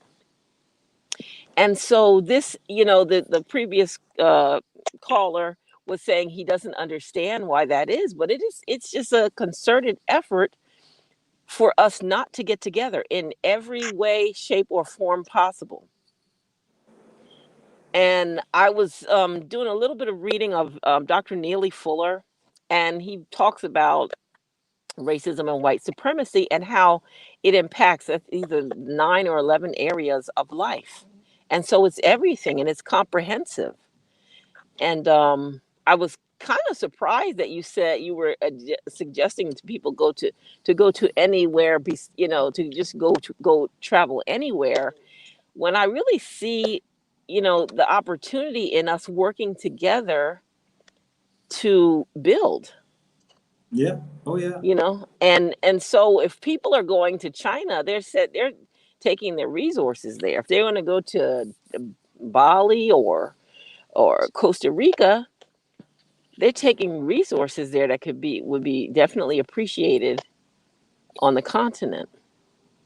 Yeah, and this is my thing here is that, sometimes, how, are you a mother? I'm not. You're not? Okay. Well, you know how your moms do. I'm quite sure you've dealt with many of probably children, but sometimes, you just can't straight up feed somebody something. You got to give Okay. it to them. When mom wanted to feed the carrots or the peas and the baby spit it out, but it's like, okay, all right, I'm gonna put some applesauce on top of it so I Okay. can get this down.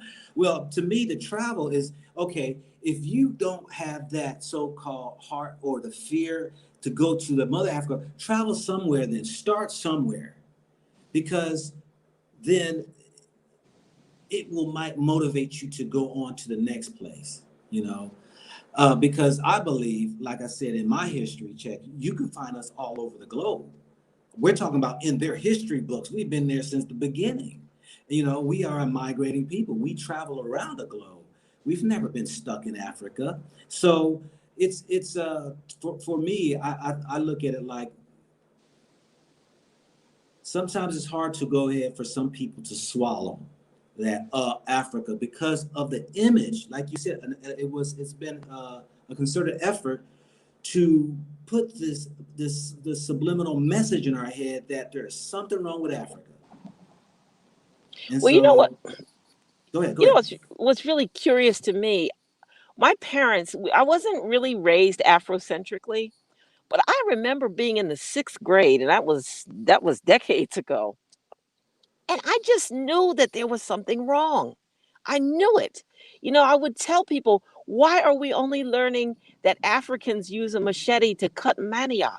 Why? But I didn't have the facilities, the infrastructure of the brain, or the languaging to say, I want to know about my people. I visited Senegal in 1985. And I was there for 3 months. Nice. And I had I had just graduated from college, undergraduate. And I took $1,200. And nobody in my sphere, not one person, no one, gave me the idea, or I had no knowledge that I could have bought so much property. Yeah. Property. And yeah, it's boy, I mean, so I'm like, I know it's not a good practice, but I do feel like, oh my gosh, I wish I had known what I know today, right? And the only thing I feel like I can do is just be grateful that I found out today instead of tomorrow. But yeah, I'm excited about the future, because we've come together in certain venues, like in sporting venues, on the basketball court, on the baseball diamond, on the football field. And we've created magic, and we've created billions for the people that are running these operations. And now it's our turn. Now it's our turn. We've never really done that. We haven't had a concerted effort in business. And so once we once we abandon this love of all things that is not us, it's on. Yeah. It's on. So I just wanted to say I appreciate your platform. Some of the things that you put up, I kind of like, I don't know, but a lot of your content is absolutely wonderful. It's Yeah. absolutely wonderful. You know, some people say the same thing. You know, I do some things sometimes that might be thought provoking.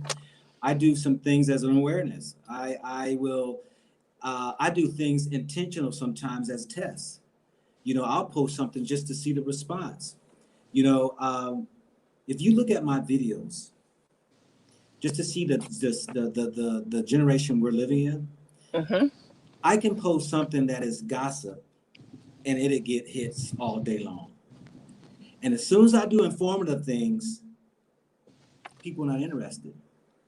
But those are the same ones when I put up, put something that might be, I call it like, it's really in the know, because my thing is like, I want to bring the good, the bad, the ugly, what's going on in Africa when it comes to either African Americans, or if it's a topic subject that I think is worth sharing that's going on in Africa. And the hate sometimes that people will be like, oh, you're just, you're clicking for, clout chasing and, this and that. And I'm like, no, I intentionally do various things, but they're all about bringing the awareness. And that's still on the subject where we are right now. And what I mean is this right here. The generation we live in today, and I don't say the youth, it's involve us too. We're blinded so bad that we really think we're in a good place. And I think you're muted yourself. Let me see if I got you. No, you're muted. So, but we're really blinded. And I like what Harriet Tubman said. She said she could have freed many of slaves if they only knew they were slaves. There were people who refused to leave the plantation, even when they were set free. Massa got me food. Massa got me a place to live. I ain't leaving. Nah, it's good. I was born here. My family's been here. I ain't going nowhere. And I get it because it's a condition. That's all it is a condition. But how do you unravel that? And how do you be able to change that mindset? I think it's really upon platforms like this that can bring that information and to show you and to be an example to say, I'm doing it, y'all. I got video up right now. And I'm going to shoot a video Tuesday next week. Free land. I put that video out 2 times. Free land here in Ghana. Everybody's talking about Ghana's expensive. Ghana's expensive. Okay, it costs $700 for the surveying, for the paperwork, and all that. This is a city they're building, the Wakanda. I don't know if you heard of it or not, the Wakanda city, but they've given a quarter of an acre. You can get a quarter of an acre for $700 for the paperwork and all right there. I just think it's cost $700, right? Now, you're still on mute. Yeah. And I share this. Is that better? Yeah, I hear you now. But I share this. Okay. Land, a quarter of an acre for $700, and you can buy as much as you want. But here's the thing: if you examine the details of that deal, it's not what it appears to be. If you're mandated that you have to use certain contractors and they set their own pricing, you can't just go in there, get that free land, and then bring your own builder. So there's lots of restrictions to the land. Isn't that America? The thing about it is you could buy land outside. If you're, the fellow named, there's a fellow and his name is Afro Think Tank. Very quickly, Afro Think Tank bought in Nigeria a plot of land for $950. He can build anything he wants on it. He's not restricted to using from a list of builders that they've designed this to make a profit. So if he's willing to go out, you know, of the comfort zone and be out in the hinterland, so to speak, I'm just saying there are some conditions on that free land that make it I'm not interested in it. Who have you spoken to on that? I looked at some of the people that put up information, uh, and they related it to links and websites. You asking the No? wrong people, sis. You asking the wrong people. I know the brother right now, Steve, he's the first builder out there right now. I'm gonna be out there Tuesday, and I'm gonna show you. No, there is very little restrictions, but here's the catch. You see, there are people that we know that that will come up in there, right? Oh yeah. And gonna probably find some white folk to probably build their house and exclude the African. So there gotta be some because you got them type of people who gonna try to do that, right? Or get a Chinaman, or no, there's some stipulations. You're gonna have to go ahead and get some of the local builders. Why? You're bringing work to the local people. You keep the money in the community. You don't need to be going across to get no builder and try to bring it all the way out there in Elmina. Well, we got builders right here who can be able to build that for you. Now, yes, you're saying. Go ahead. I was under the impression that the builders were Arab. Arab? No. See, somebody telling you that. I can guarantee. Okay, well, you know what? Look for my video Tuesday. We're going to find out. I will do that because I will do that. I have ordered my passport and I don't know where I'm going, but I'm going somewhere. I know those people personally. Rabbi, who's running the Hope, he's one of those who's connected in that project. Okay, it's a local chief there who's given that 5,000 acres of land, but they've shortened it so then until people can buy it, then he'll release more land. Okay, that project is done by a couple handful of people. One who is an African American brother who's a chief there for a village. Okay, you're gonna see all that on my video, folks. So I'm gonna have that information for you. And so here it is that now we can find reason why we don't want to buy, but believe me, I'm in real estate. I'm a realtor in America. I own property in America. And you know what? Every property I has stipulations. The city has zoning. They have requirements that you got to go ahead and make sure if you're going to go ahead and build. You got to make sure that you meet have that laid out. You got to have that type of tool. That type of equipment. You got to be all brick, or it's got to be this color. It's got to be. That's America. Out here, nah. I'll have information for you. I'm looking forward to that video. Okay. I'll stay tuned. Thank you. And I'm going to say bye-bye. Bye-bye. Yeah. So folks, it's just one of those things that where, free land. Just a quick question, brother, not to cut you short. This land, is it only available to just African Americans, or like me, myself, for example, being in any African descendant, anybody. That's beautiful. That's beautiful. And just to give some point to Federari, he's right about the breaking the mentality of this nationalist mentality of I'm Nigerian or I'm Ghanaian, and for that reason I can't go anywhere else. It's part of the reason I discovered you guys and the amazing works that you guys are doing, because I'm open to, Africa is for Africans, for every Black person. And, the more freer we can think in terms of being able to go wherever, the better for us. Yeah. That's what I wanted to add. Yeah. It is. And and with that, we have to realize that, just because you're born in a place or just because you're raised in a place does not make that land yours. True. Here in Africa, right? This land is ours, not because we were born or born here or what have you. It's our ancestral land, isn't it? It's ancestral. It's, hey, look, we're the origin. We've been here since the beginning of time. Yeah. The beginning of time. So, and it's rightfully ours. The Right. Europeans got Europe. They claim Europe. The Europeans took away the Americas from us and the natives. The natives are Right. really natives are Everywhere really they go. everywhere Australia they go. taken away Yeah. from the Aborigines. Took it from the Aborigines. Yeah. Whether it was And China.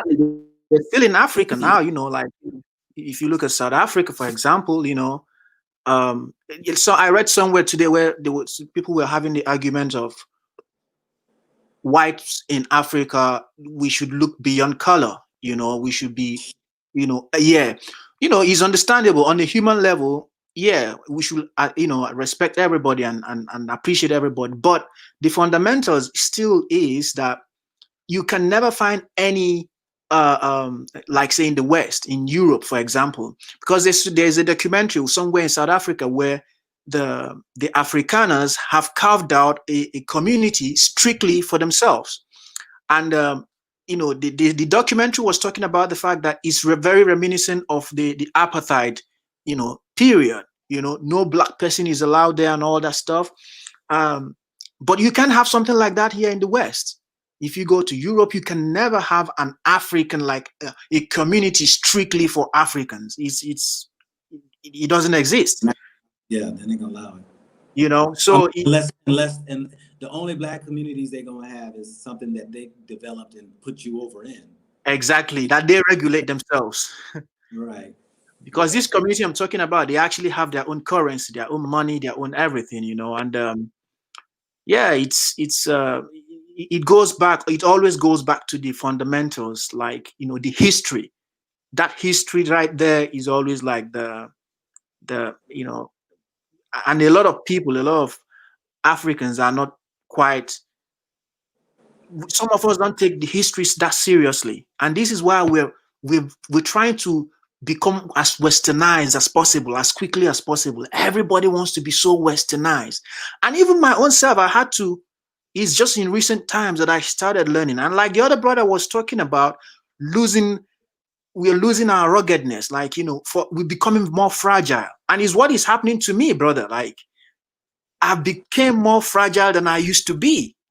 I'm more paranoid and back in the day, I could literally walk into any neighborhood and confident and, I can deal with any circumstance. But I started realizing that I'm becoming more fragile and fearful of things. And, just like you said, this whole idea of living on day-to-day basis, some people will see that as bad, but you have to be brave to be happy and comfortable to be able to live from day-to-day basis. Yeah. So it takes a lot in terms of it takes a lot of confidence and braveness compared to some of us now, that even when you have resources for the next 6 months, you're still not at ease. You have resources, or you can be comfortable, even with the welfare system and all that. A lot of us are still depressed. A lot of us are still not comfortable, despite all the comforts that we have in the West, And not to say the comfort is bad, but it's good to try to balance it, and not bash on Africa, because Africa is not, as infrastructure wise, we're not as good as the West, So yeah. Well, yeah, I mean, that fear, losing that, I guess, that masculinity in a sense, spirit. Yeah. I know you man all day long, but but the spirit. I mean, that right there is just one piece of how America is. That pressure of keeping the pressure on you, so that you can feel. So you will feel like you're not empowered. True. Because when you have to work for them, answer to them, get loans from them, yeah, send your kids to their schools, and everywhere you turn around is like you're controlled by them. Directly or indirectly. directly or indirectly, then it begins to wear you down. And that's why, when me and my wife have had long talks about Africa, and I just said, babe, I just want to be around our folks. Look, I've been around the white folk all these Forever. years. I just want to now be around my people. That's it. There's And power in that. yeah. And I don't want to be around my people in America no more. It's too heartbreaking for me. It's sickening how we've turned out to be. I mean, it's this competition. It's about this argue, debate, fight. It's about this, I'm not Black, African, I'm this and that, all about where did you go to school, what's your degree. That's all European mentality. And I'm tired of it. I'm just tired of it. So now when I'm like, walk down the street here, man, it's like, good morning, maybe like, good morning, know, or just have a genuine conversation. You can say good morning to anybody just anyhow in the West. They look at you like, are you okay? Yeah, I mean, some places is like that. Yeah. Yeah, some places. I just want to be around us. I mean, I got an invite from a person who watched my channel, wanted me to come down and do a segment on South Africa in Cape Town. I said, I can't do it. That's too many white people down there.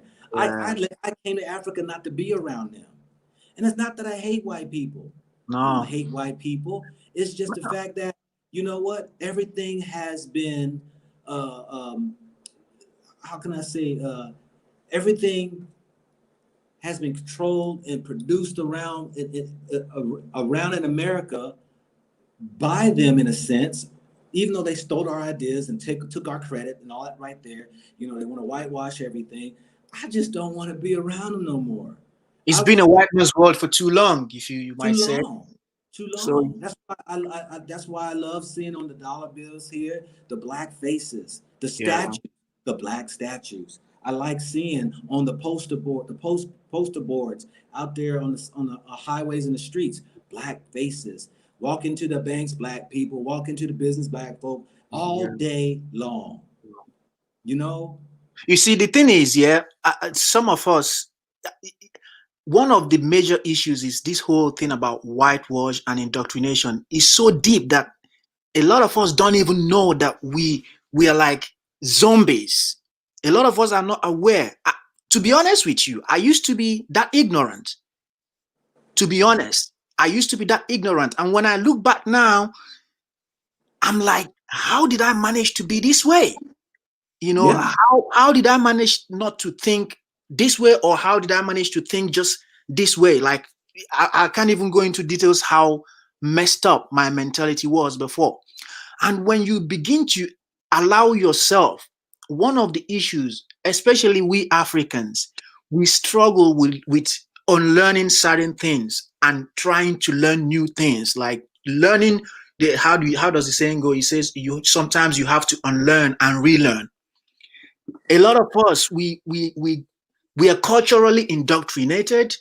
We are Westernly, if that is even a correct English word, we're Westernly indoctrinated. We are whitewashed to the core, and it's sad that we are running as hard as we can away from tradition. It's sad. Like where I come from, the village my parents come from, a lot of traditions were banned because of religion, because the Christian churches said this is not, it shouldn't be done. It's because it's for whatever reason they attribute different problems to it, and the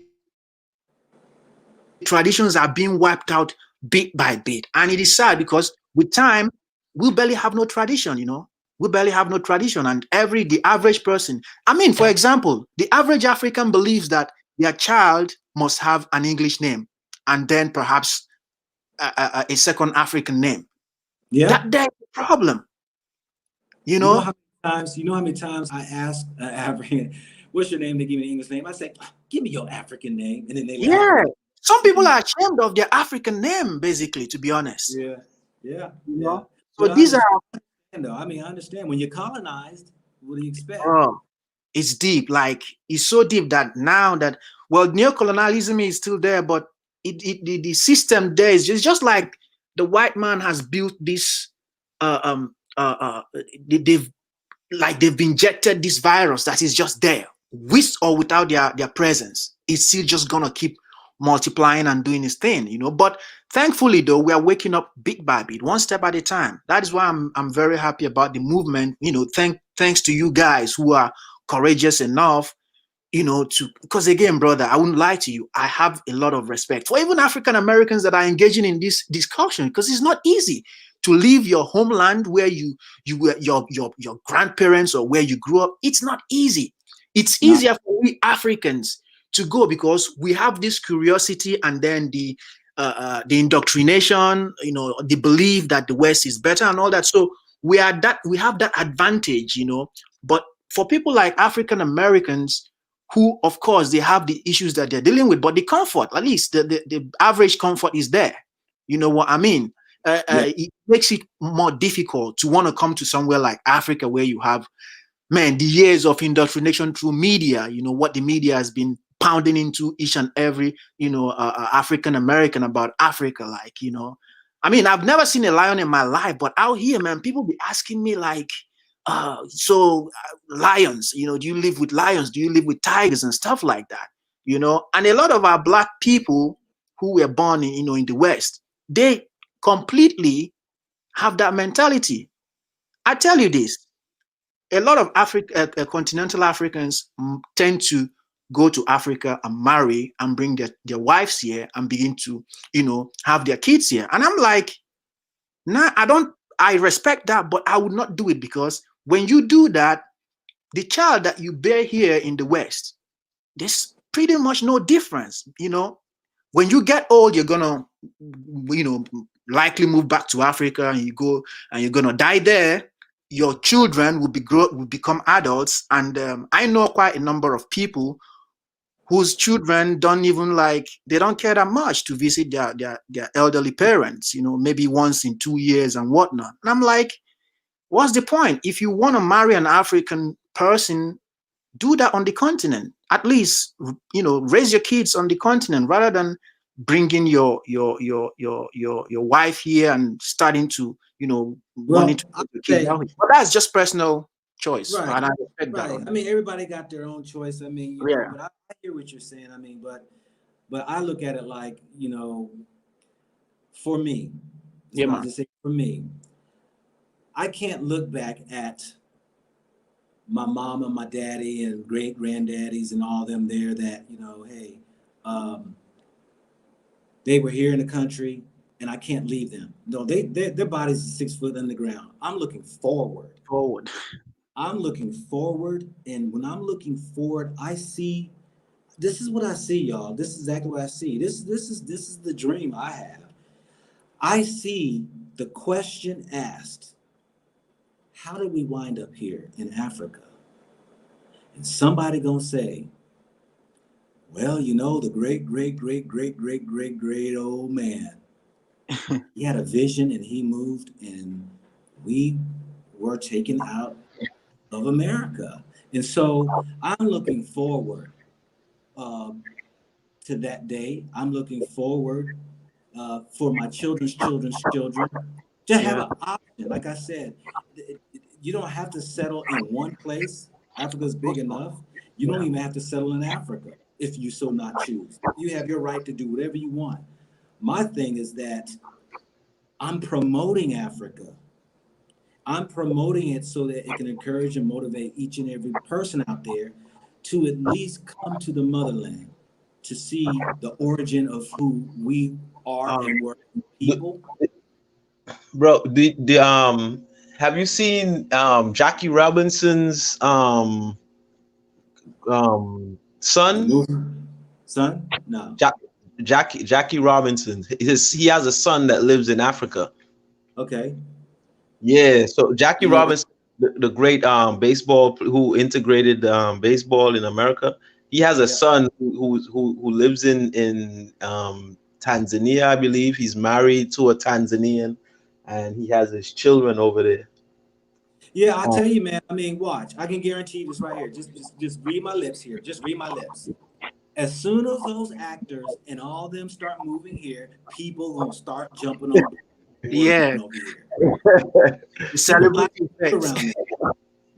around it. Right. Yeah. I think I think Danny Glover is always back and forth too. Yeah, Danny Glover, and who is it? Samuel L. Jackson has a Gabonese Samuel L. passport Jackson now, I think. is has Yeah. citizenship. Yeah. Yeah, but these some people been here since been there since the 60s. People don't know. Like now Yeah. with the social media, it's a popular thing now. So everybody is seeing it, and but It there's ain't people yet. who've been here Will for be. a while. I'm But telling you. the social media is good because it exposes not only us in the diaspora to Africa, but it exposes Africans on the continent to other Africans on the continent. Because the point I was making earlier, people was looking like, okay, we Ghanaians and Burkina Faso is those people over there. But now you can just go on YouTube and see what's going on in Burkina Faso, and then you'll be like, wait, they do the same thing we do over here. We got something like that. Or you might see them do something in a certain way and think about it like, oh, that's a good idea. And that's what made America as a nation. It took elements, because it's made up of people from different places. So it took the different elements from different people and put it to work. Yeah. But we have an opportunity to do that with Africa. You know what I mean? Where do you live at? Who, me? Yeah. I'm in Trinidad right now. But Okay, I've been to Ghana, and let me tell you my experience. The first time I went to Ghana, I didn't know anybody. I remember we were hanging out one day, and we were smoking weed, and a brother was like, yo, y'all you talk. I was just like, yeah, it'd be cool to go to Africa, and a brother was like, man, but you smoking your Africa money, man. Yeah. I was like, you know what? I'm gonna stop smoking, and I stopped smoke, and the money I would have spent on weed, I saved up. You know what I mean? And I was like, I just the connection I had. Well, I didn't have any personal connection, but it was a friend of mine whose sister was whose sister was married to a Liberian who stayed at the refugee camp in Ghana. Okay. Right. So that's the connection we had. So it wasn't even a direct connection. So they just knew somebody from there through marriage and they were refugees from Liberia and they stayed in Ghana for a while. So that's how. So got the ticket to Ghana on all excitement. I told my family when I was out the door, I was going with the suit. I didn't tell nobody. My suitcase was packed, and when I was leaving, I was like, yo, I'm going to Africa. And everybody, what, you going to Africa? So when I reach now, in the excitement, and I get off the plane, and then I began to realize, wait, I'm in a strange country. I don't know anybody here, and you know what I mean. I'm like, now I'm in that. Now it's setting it like oh, I'm in a different situation. But then the thing is, the people who came pick me up, the brothers, and I still interact with them too. They was excited to meet me too. You know what I mean?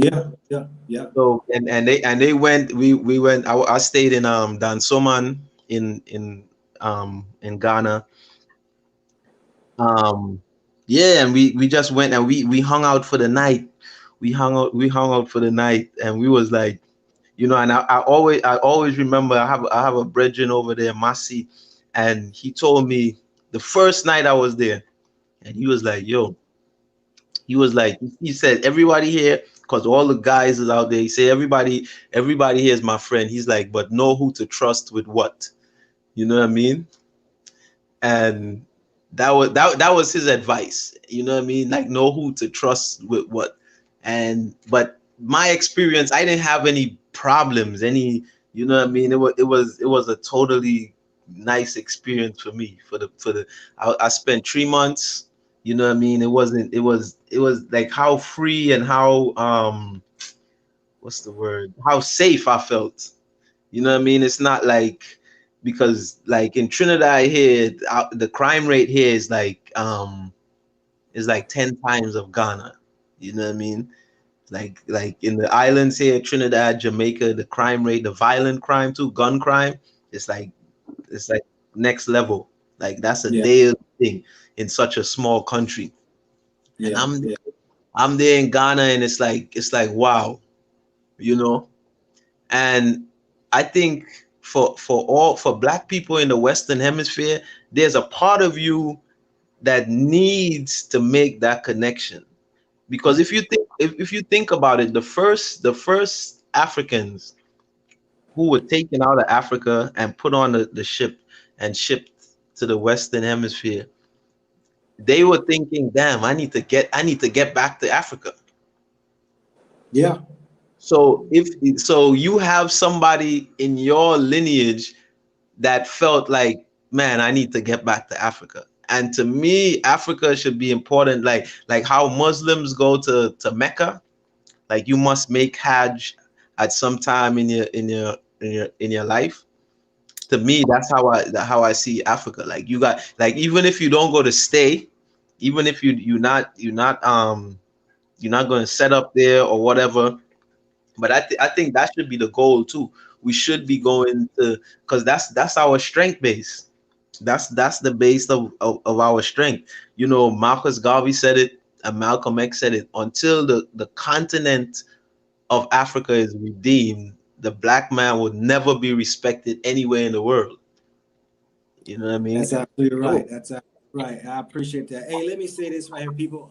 Hey, put the thumbs up there so that hey, this video can be up there, and one of the high recommendations offered out to you all, and the those who want to come in the chat, you got to show your face before I put you out on. All right. Because I ain't gonna let no silly jokers come out here and just say anything, and I'm gonna put you out on broad. So while you sitting waiting to come in, show your face and I'll let you in. Just those who's on this panel now, I personally kind of like known them over the last couple of months. So you got to show your actual face if I do not know you coming in. For those people out there too, let me let y'all know something right here. There again, you know, I do not have moderators, because you can easily ignore people. You can easily go ahead and do away with the chat and not look at what people saying. This is about discipline. This is one thing about discipline, family. That can you discipline yourself just to ignore when somebody say something? You know, that's the problem. I turned off comments for about 1 week, and you would not believe the emails people were trying to send me about why did I turn back on the comments. It's because people, they just want to say what they got to say. And some people want to have a disregard, but I know how to ignore. Just ignore the people, ignore the trolls. They might learn something. Because I mean, you know, while I'm watching some of the the comments here that didn't even have nothing to do with our topic. People just got sidebar conversations, you know. But you know what? That's all right though. I mean, because I can ignore it, I still can stay focused, you know. But Erdogan and Wakanda #1, you show your face, I will go ahead and let you in before you know, because I'm not. Look, I've been around the block. You know, I'm not dumb like that. All right, I understand those who are out here who may be trying to slide into certain chats and do and say whatever. But you know, if I don't know you in your face, I mean your name, or if I don't know who you are, I'm just not going to allow you in on the chat. Okay, so you can easily go ahead and pop your screen on and just let me see your face, and then we can go from there. Because I'm your man, I'm not your boy. So that means you can't play a Go full back to game. Africa. You know what I'm saying? So, but Yeah. the topic is, you know, we're gonna probably close out here. Give you all a couple last words, Desmond, and uh, Fatari. I can't even say your name, bro. I was like, Yeah, his name is quite tricky, isn't it? uh, Yeah. Just to add a little bit to what you just said, brother. You know, part of what you just described is also, I feel, in my opinion, that is part of the how fragile we've become. That nowadays it becomes even more difficult for some of us to actually be able to disagree to agree. You know, everybody wants to make a point, whether it's they're right or wrong. Like some people don't even have any valid point. They just want to just say something, you know, because sometimes it's not every time you should open up your mouth and say stuff. Sometimes it's time to speak and time to be quiet, you know. So these are some of the issues that, you know, some of our younger generations are dealing with, you know, because where I come from, for example, you know, you have to wait for your turn. You have, if you don't have something sensible to say, you have to be sure you better come correct, because if you say something and you're not making a point, trust me, you're gonna be scolded by elders, you know. So yeah, it's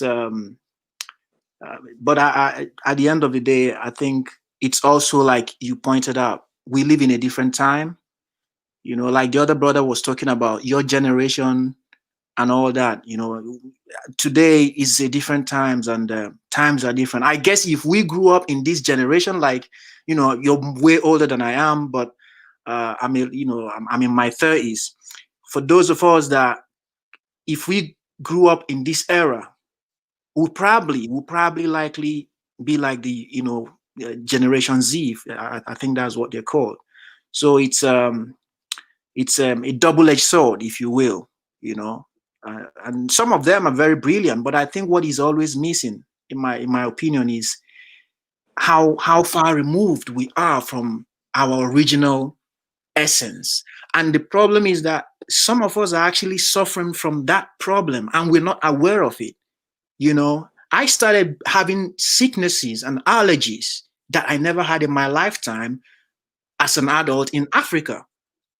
You know, in wintertime, for years, I will be going to the doctors because I'll have, you know, joint problems and pains and all that stuff. Until a brother told me that, bro, what are you going to the doctors for? You keep complaining about this waist pain and joint pain and all that. And he was like, that is what happens to you because your body is not configured for the Western weather. I mean, simply because I was born on the continent, and that is something you can do nothing about. You just have to, you know, take it as it is. You know, in wintertime, you go through these phases where you're having joint pains, and you just have to live with it. Then deficiency in vitamin D is another thing that I developed in the West.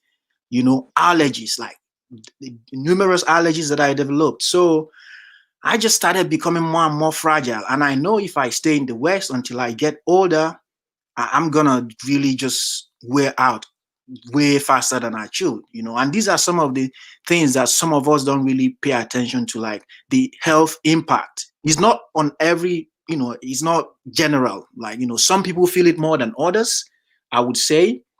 But the thing is that some of us are having health issues without even knowing that some of the reasons we're having some of these health issues is because we are far removed from our traditional way of life, just basically far removed from the African continent itself.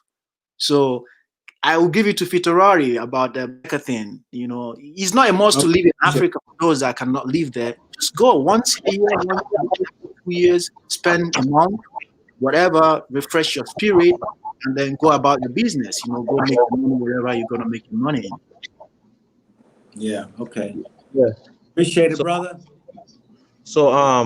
yeah, so to add on to what he was saying, we like every other creature, we do better in our natural habitat, you know, and Africa is our natural habitat. No matter how you want to cut it, that at the end of the day, that's where we supposed to be. That's how nature designed it.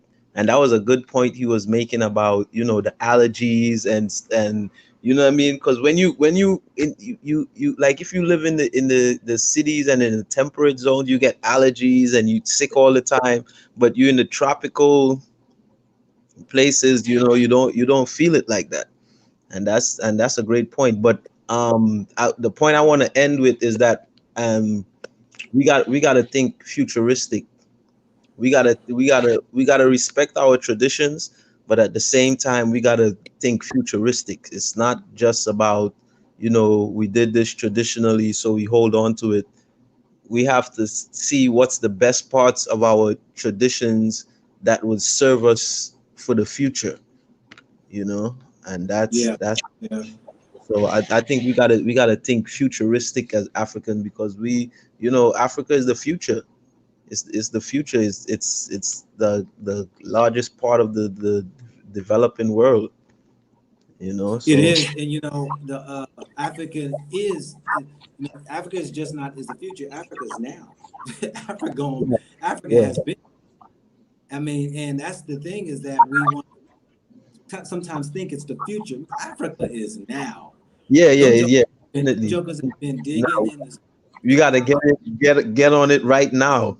Africa has been the future. has been the future. And the thing of it is that, the old saying is like, a day late is a dollar short. Or how many times have you said, man, I wish I would have put that money in that stock there 10 years ago. Right, Because yeah, you know, because yeah, all that land, all the land that people complaining about, like, oh, $700, and you know what I mean, in 10 years, in 20 years, that's gonna be worth, like, you know, it's gonna be crazy. Like when these communities and the infrastructure is put in, like all that cheap land it's not gonna be there anymore. You know what I yeah, mean? All the opportunities, you know, when certain things are put in place, it's not gonna to be anymore. So you're right. It's now. We gotta get it now.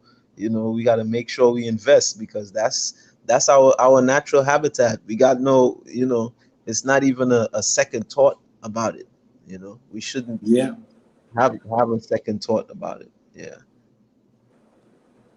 Yeah, I put this up here because people having a hard time with old Officer Ding Dong who wants his little life. Africa is the biggest dump in the world. That's a comment that most people want to think, but here's the people get upset when somebody says stuff like that. But what are you doing, black folk? How many of y'all haven't been to Africa? You want to defend a place you Right. haven't Right. been? Yeah. You you want to talk about, this person here, they're doing this, they're negative and all that right there. But for those who live in America, who lives in the UK, who lives in Canada, all right there. Look, America's a big shithole. If you I know, you am. know. I'm just being. Well, look, that's what I'm saying. But this is what I'm saying though.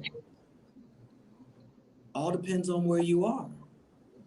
Yeah. Because You I'm gonna can. tell you this right here.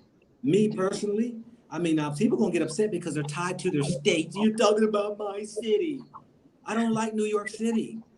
It smells to me. It's dirty. It's expensive. It's I just don't like New York City, and I've been there many a time. I don't like a lot of the larger cities. Right. Detroit, LA. These are dumps. Bro, it's similar West to Virginia. Look, let me tell you the poor places where the white folk live at. I'm talking. See, the white media don't show you the poorest white places. There are more poor white people than there are black people. Okay, number one. Again, like I told you, I've traveled the globe. I've traveled all 50 states. And I'm gonna tell you, some of y'all need to get outside of your little circle and go see where the poor white people live at. It is ridiculous. Let's talk about Jersey. Let's talk about Pennsylvania. Let's talk about Pittsburgh. Let's talk about those northeastern states. Ridiculous. Let's talk about South Carolina. Living in the trailers, old trailer dump places, trash all over the place, poor. Let's talk about that. Let's talk about Alabama. Let's talk about Mississippi. Let's talk about these places. You will find a whole lot of poor white folk. Yo, Ohio.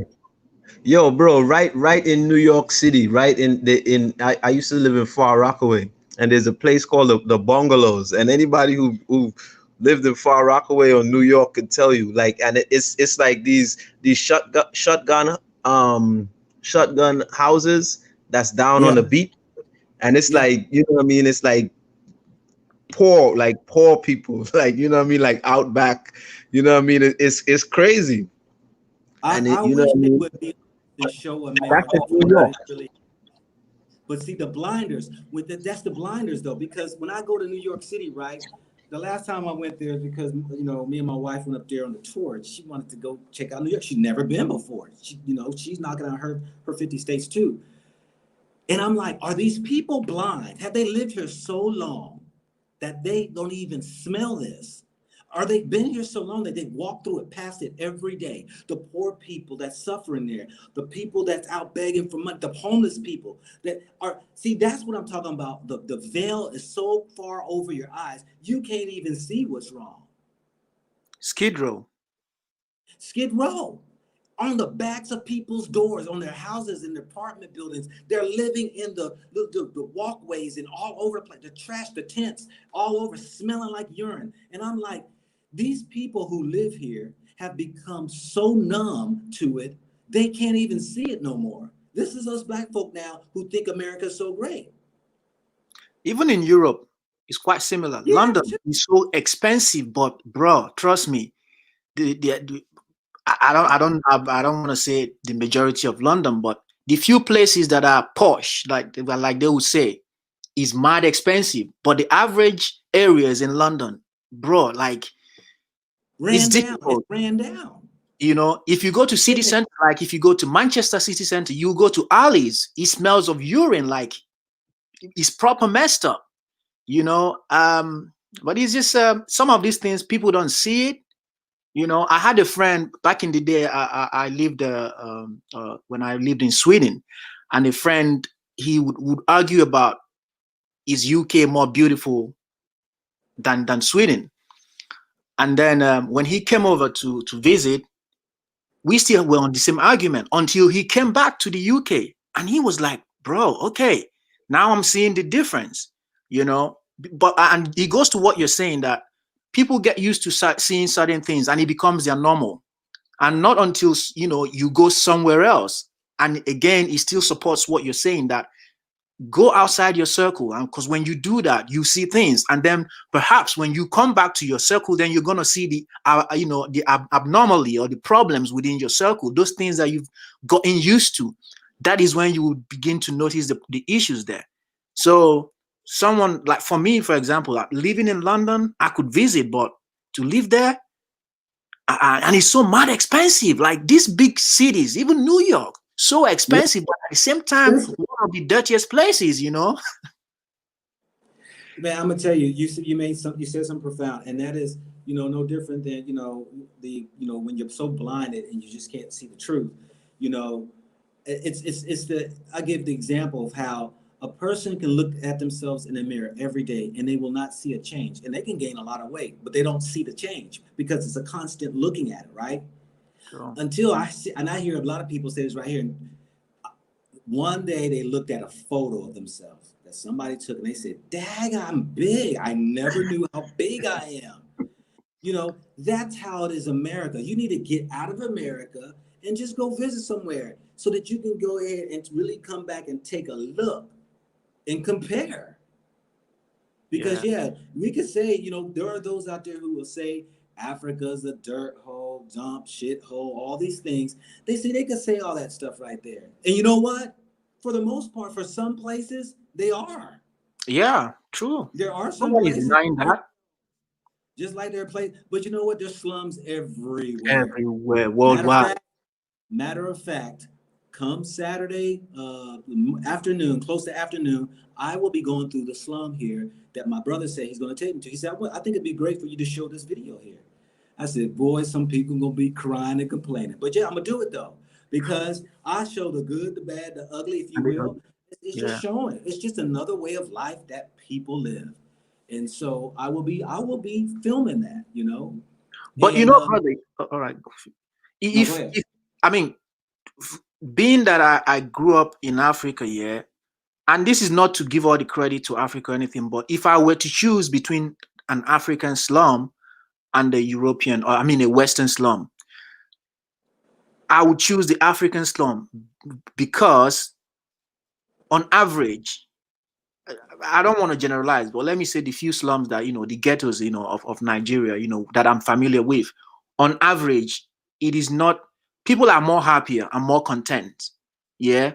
Everyone is, of course, struggling to, trying to survive and all that. But there's that sense of community. And I don't know if I can say that the level of crime, like if you look at London, for example, man, the ghettos, man, the crime rate, like people will be stabbing themselves and killing themselves. In Paris is the same similar scenario, The ghettos of the West are just synonymous with heavy, serious crimes, black on black crime.